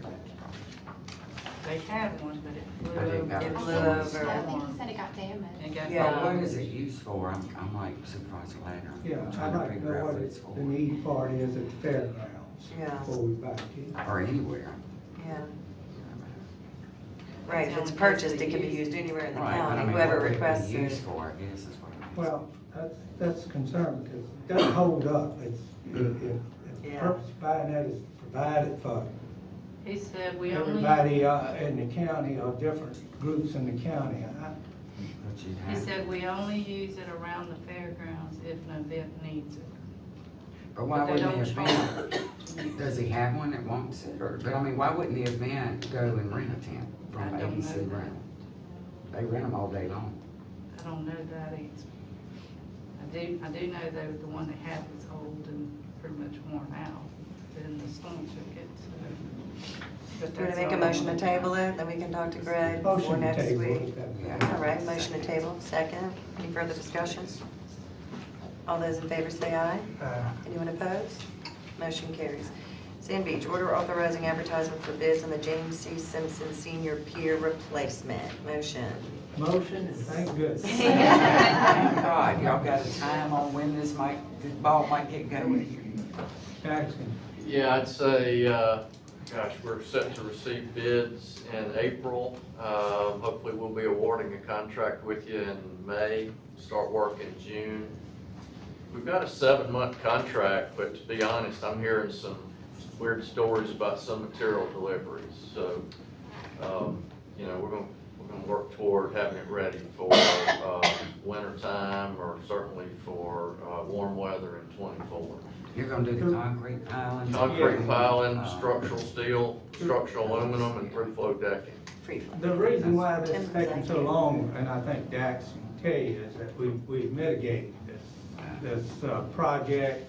And as far as I'm concerned, rather than build it back like it was, so the next tropical storm comes through and we have the same problem, I'd just soon not build it back. But mitigating it, and that's what's taking the time, I think. Well, actually, the Corps permit, so the Corps of Engineers permit came in a few weeks ago, and now we're off to But the didn't we have races. trouble? Wasn't there issues with FEMA too, the mitigated and all that kind of stuff, which cost a lot of time? Yes. But it's done now, and hopefully this will avoid, every time some little tropical storm coming through, we have to spend $1 million repairing. That's correct, that's correct. Thank you. Yeah. Any further discussion? All those in favor say aye. Aye. Anyone opposed? Motion carries. 34, order approving out-of-state travel as listed. Motion? Motion. Second. Discussion? All those in favor say aye. Aye. Anyone opposed? Motion carries. All right, zoning. Madam President, zoning recommends concurring with the Planning Commission's approval for cases 35 through 38. Motion. Second. Any discussion? All those in favor say aye. Aye. Motion carries. Before we leave zoning, can I mention something to the board? Of course. Help on this, there is a trailer park in Great Road, going on Highway 49. that is in really bad condition. I mean, it's in bad condition. So Eric asked me about doing a blighted property. So we're gonna try to put that on the April agenda in Biloxi. Okay. There's no residents in. There are homeless people living in trailers and residents. Is there 2 or there's 4? I think there's 4 people living in the trailer park now. There's about 28 trailers that are What are you talking about? absolutely deplorable. Right. Tim, what are you talking about? Is it Braden Road, just north off 49? Not Braden. It's serviced by sewer system, and I'm using that term loosely, but it is a pond, lagoon that is inoperable, pumps all They out. had a lagoon system and somebody stole the pump out of the lagoon system. So it's been non-functional That's a mess. for a bunch. It'll be a mess to clean up. Yeah. But we need to get people out there, so we probably ought to look at May instead of April, because there's an estate involved. That there's people living there that are gonna have to be notified that we don't even have the identities of, so I don't, it may be May, so we may do it first of May, boys, meeting, just so you all know. But it could be a raucous atmosphere. Bring your gun. 39. Now, Hopefully not. I'll wait for y'all in the car. If they're there. It could be a mess looking at it. All right, we already voted on that last consent agenda, right? Yeah. 39, order approving payments of claims listed to be paid from the tort account. Motion. Second. Discussion? All those in favor say aye. Anyone opposed?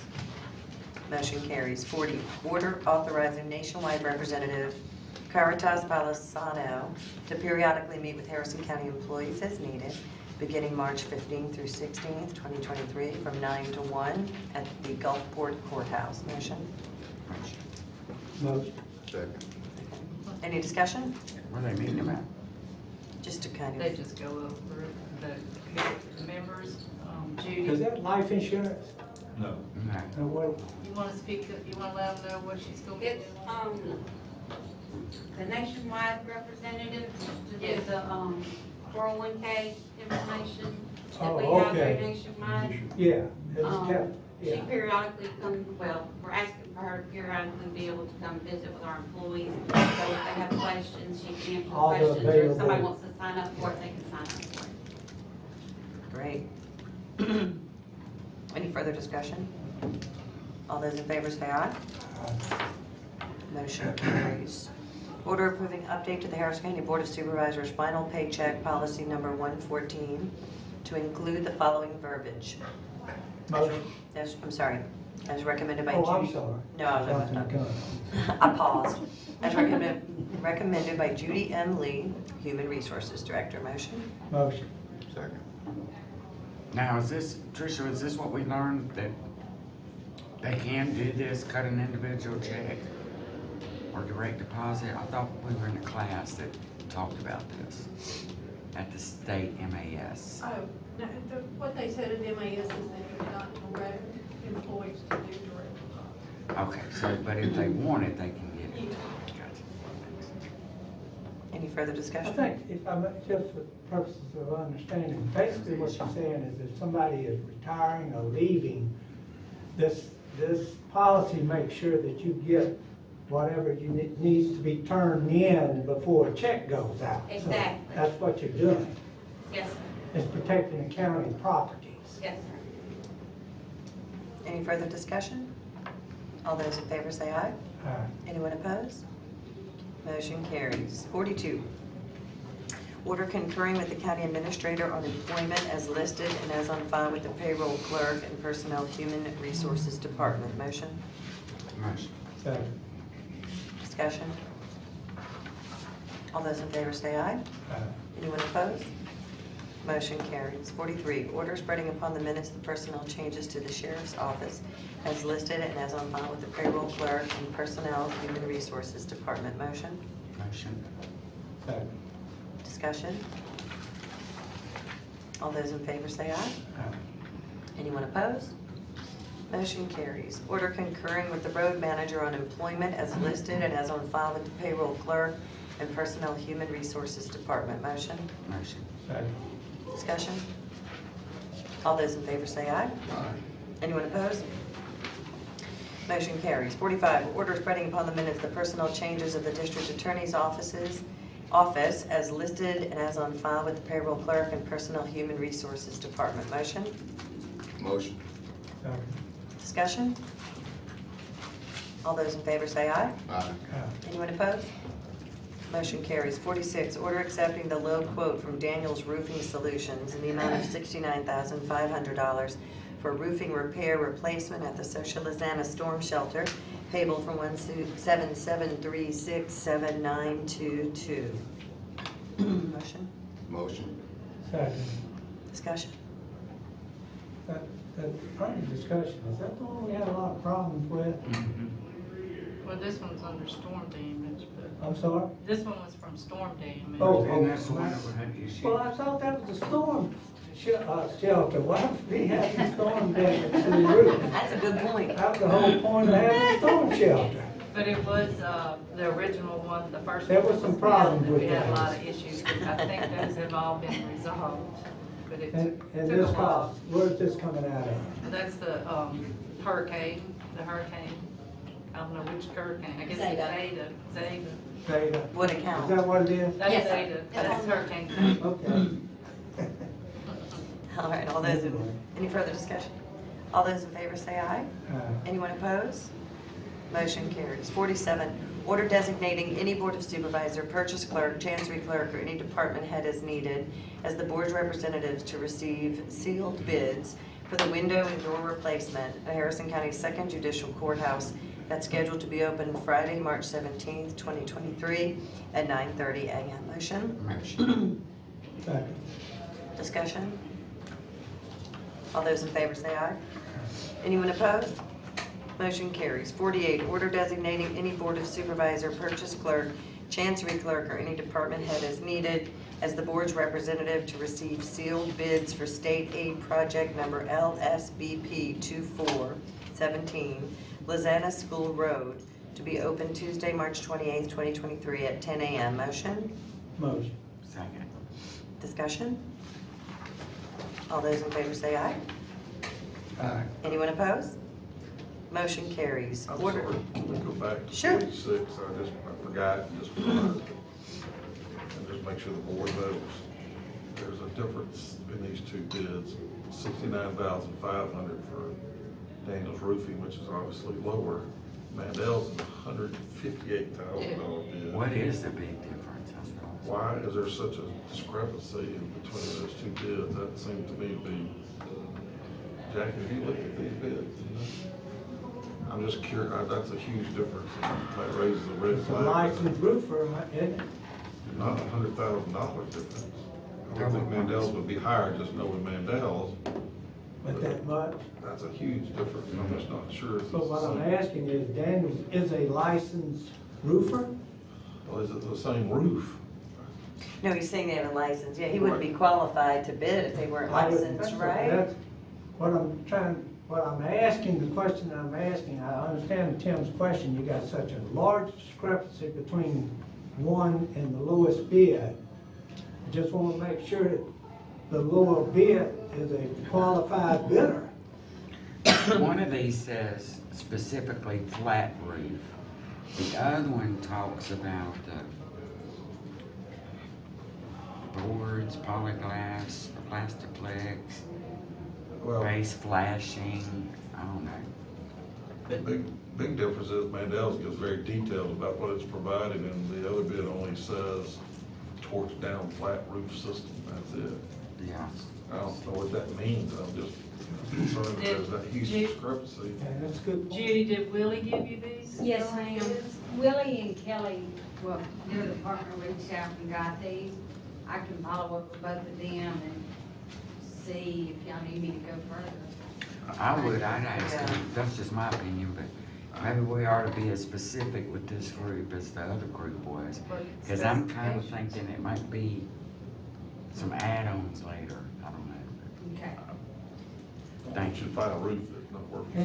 Anybody that puts a flat roof on any building is a very optimistic person.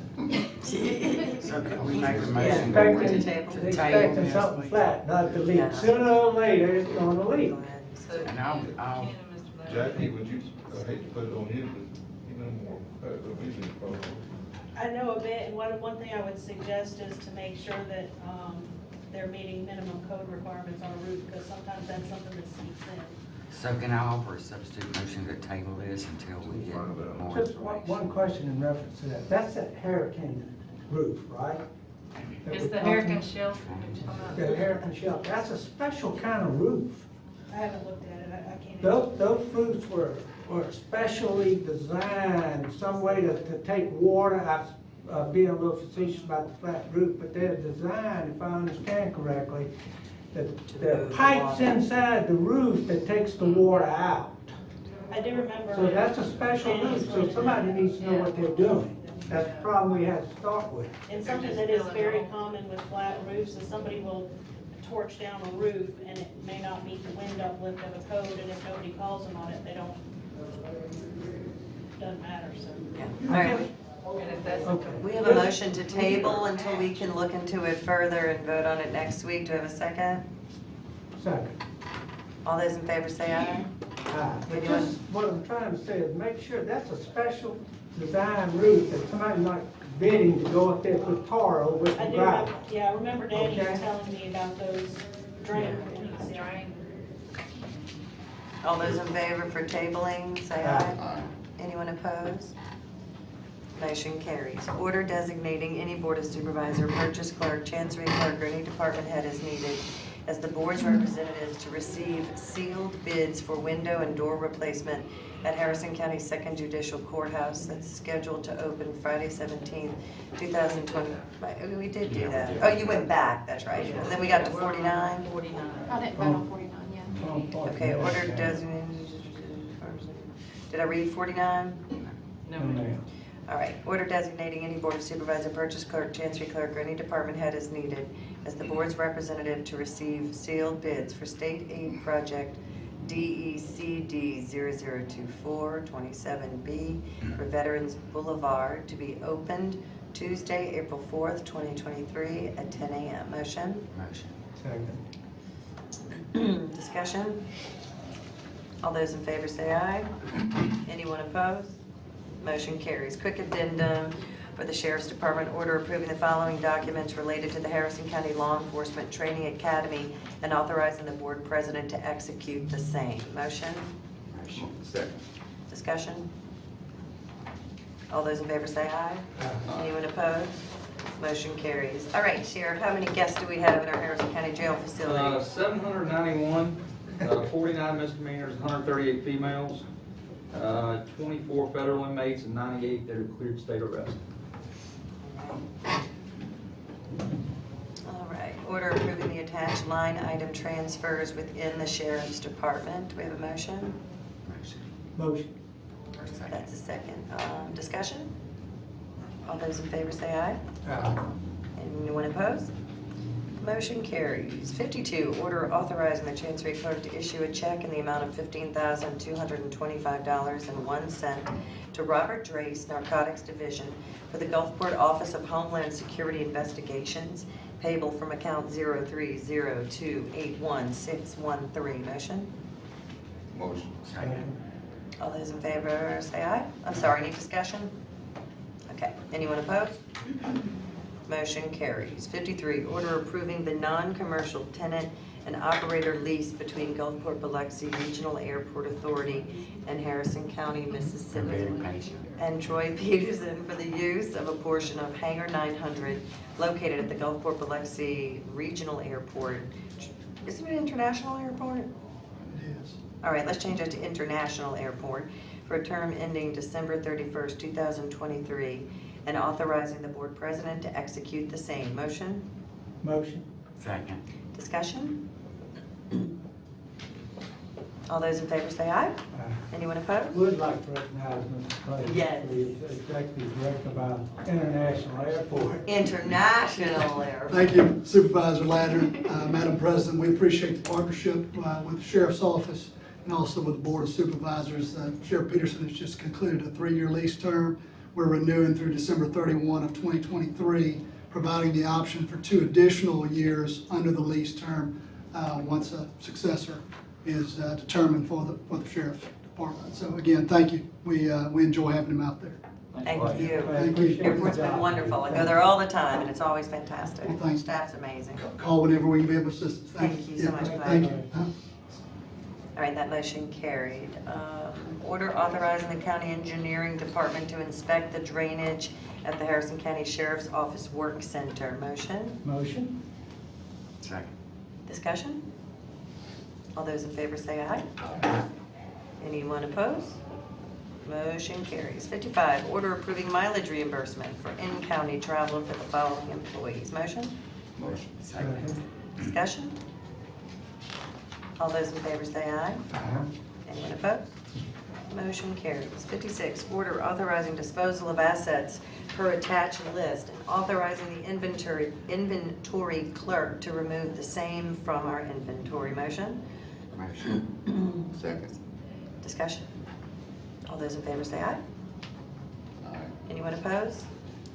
Motion carries. 57, Order authorizing the transfer of $1.250,000 from the County Port B and I Fund 260-900-950 to the Capital Project Road Fund 301-000-387 as the final half of the paving allocation for year 2023. Motion?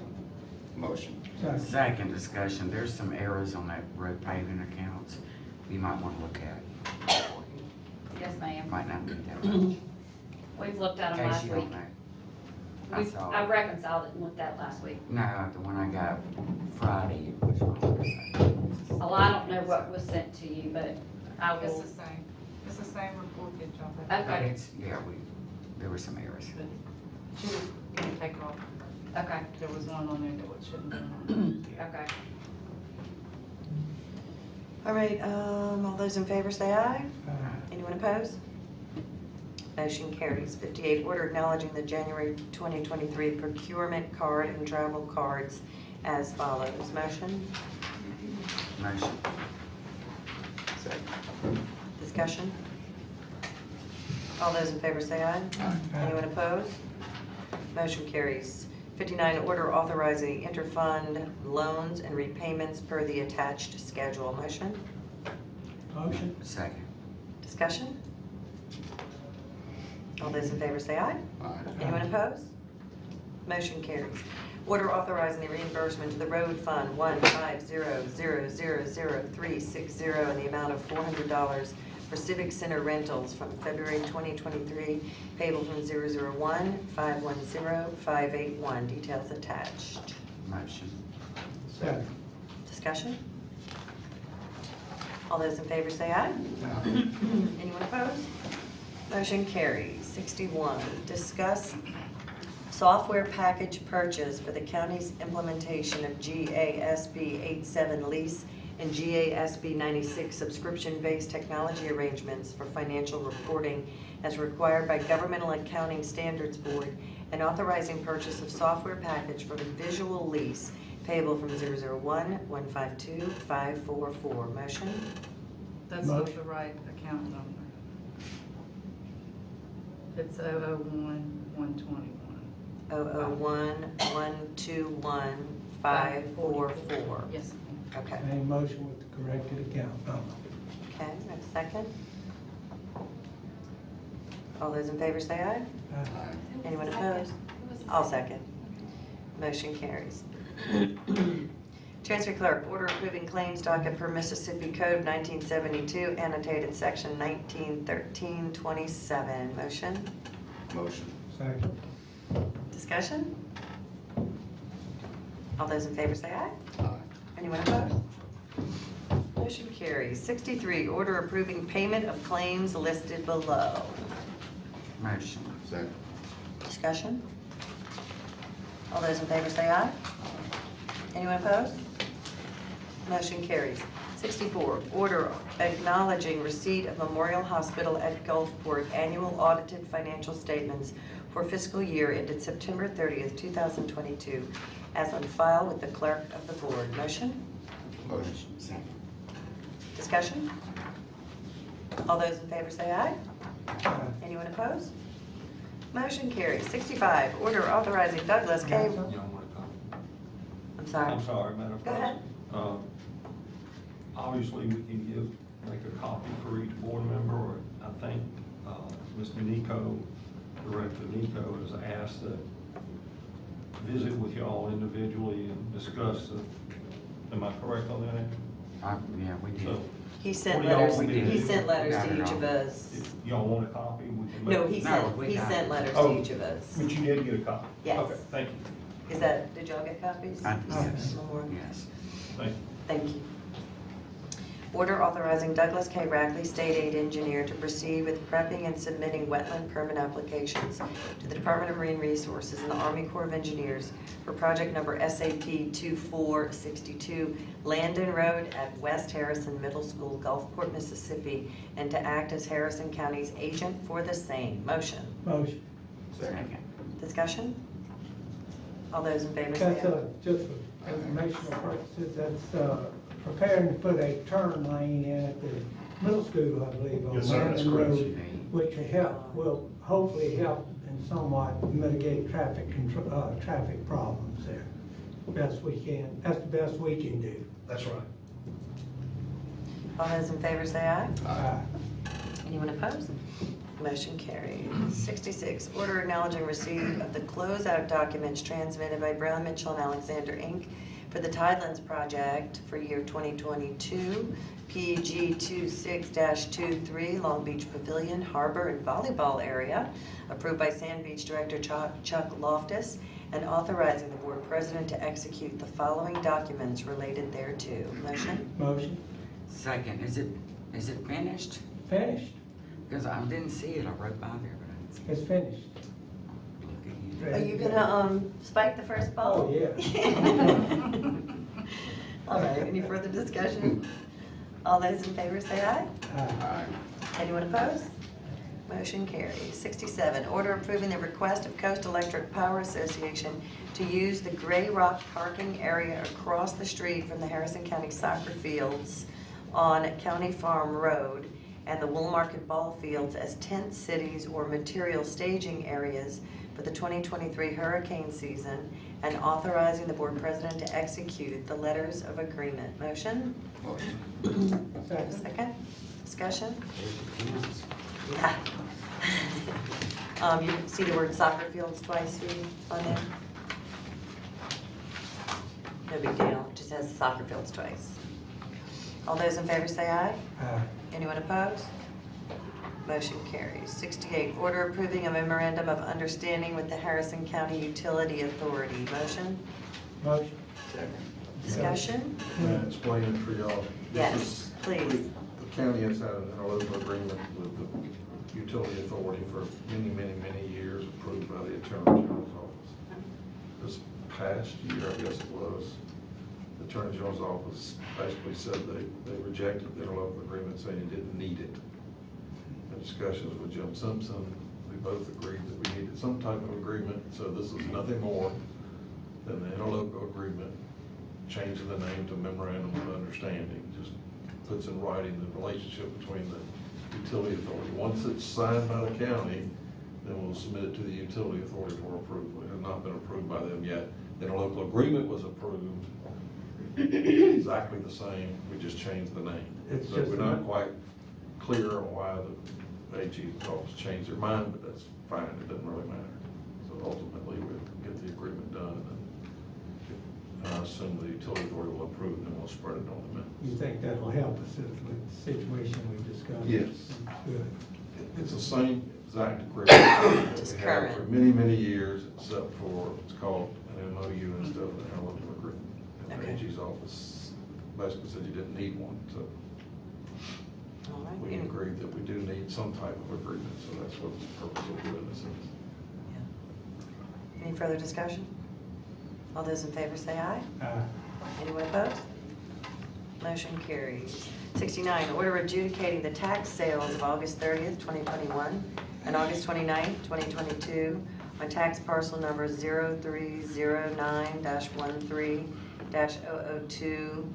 0309-13-002.007 for 2020, 2021, tax erroneous and thus void ab initio and for related purposes. Motion?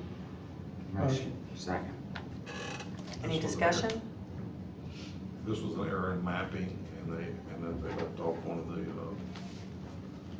persons that was the owner of the property, so correcting that, and that does qualify to be set aside. Tax sales set aside, so that doesn't cost the taxpayer. Thank you. Any further discussion? All those in favor say aye. Aye. Anyone opposed? Motion carries. 70, order approving the waiver of rental fees for the use of Harrison County Fairgrounds and Equestrian Center by the Mississippi Junior High School Rodeo Association on April 21st and 22nd of 2023. Greg? Yes, ma'am. Greg Williams, 850 Wire Road East. Last year, we rented y'all's facility. Y'all granted us the high school and the junior high come to the Harrison County Fairgrounds. We show up on a Friday and rodeo through Saturday night.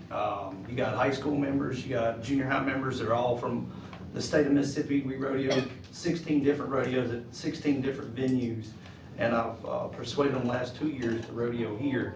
And y'all were so gracious, and the staff was so great. The facility went over well, and I'm asking for the same thing for the state, for the kids. It's a nonprofit junior high and high school rodeo. They go Saturday, the junior high rodeos, Friday and Saturday night, the high school rodeos. Motion to grant. Greg, for the record, how many people will approximately from out of town attend this event? You know, parents and children, there'll be 1,500, somewhere in there. That's good.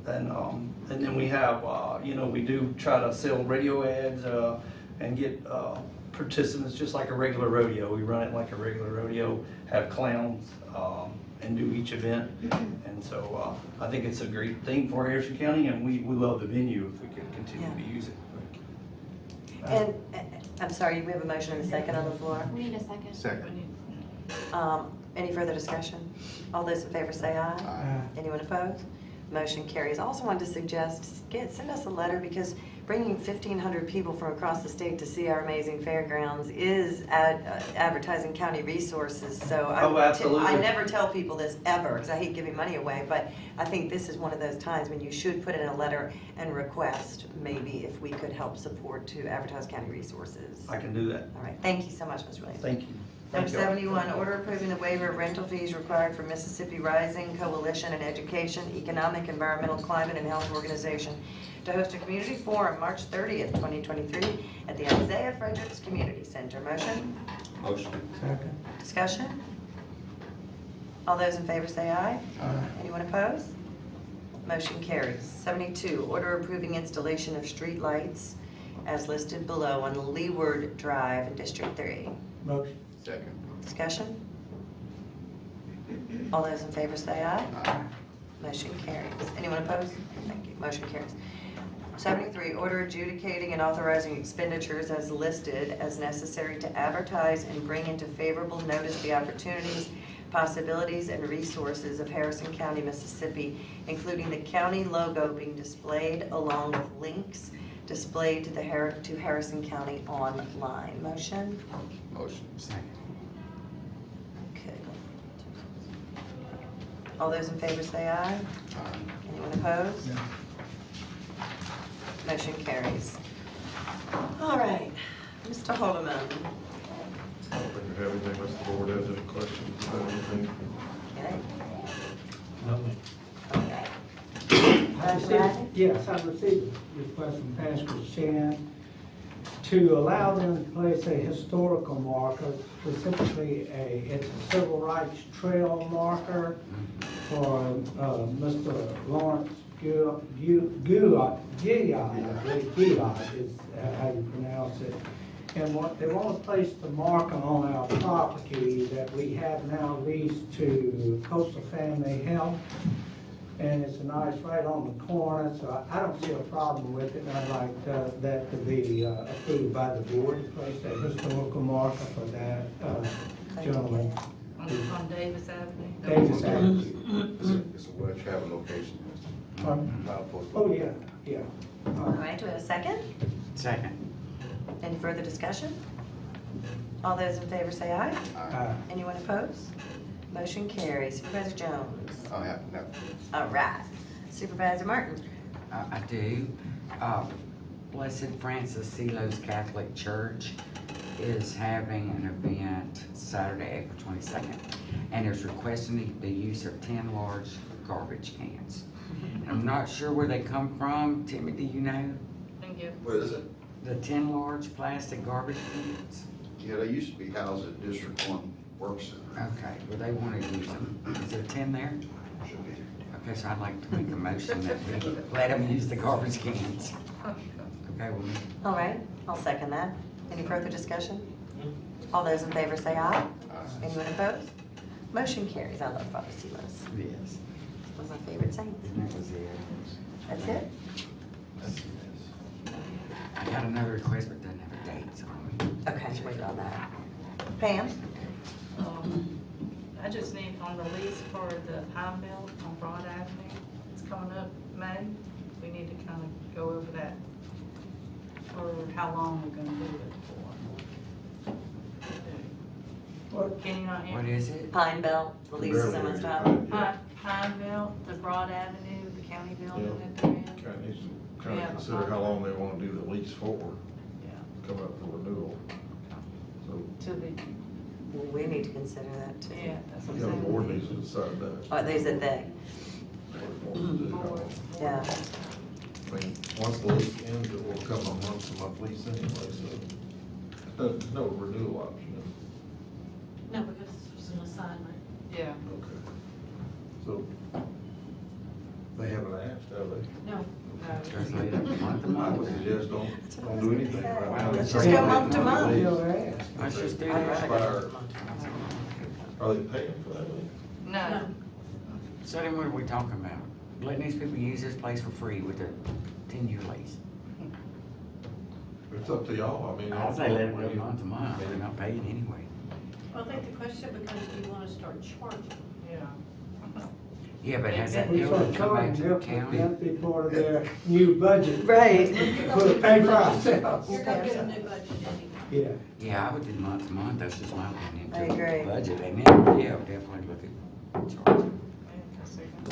Month to month, Free because money. Well, the only problem is you got a building that, we ought to have a lease on it. I mean, you don't have anything in writing, even if the lease is no rent, you still ought to have something in writing that does the thing. So I just something for the board to start thinking about, it Yeah. comes up I think they in May, need to pay. we got time to. But think Beverly's about it. right, if we do month to month, then it's better for us.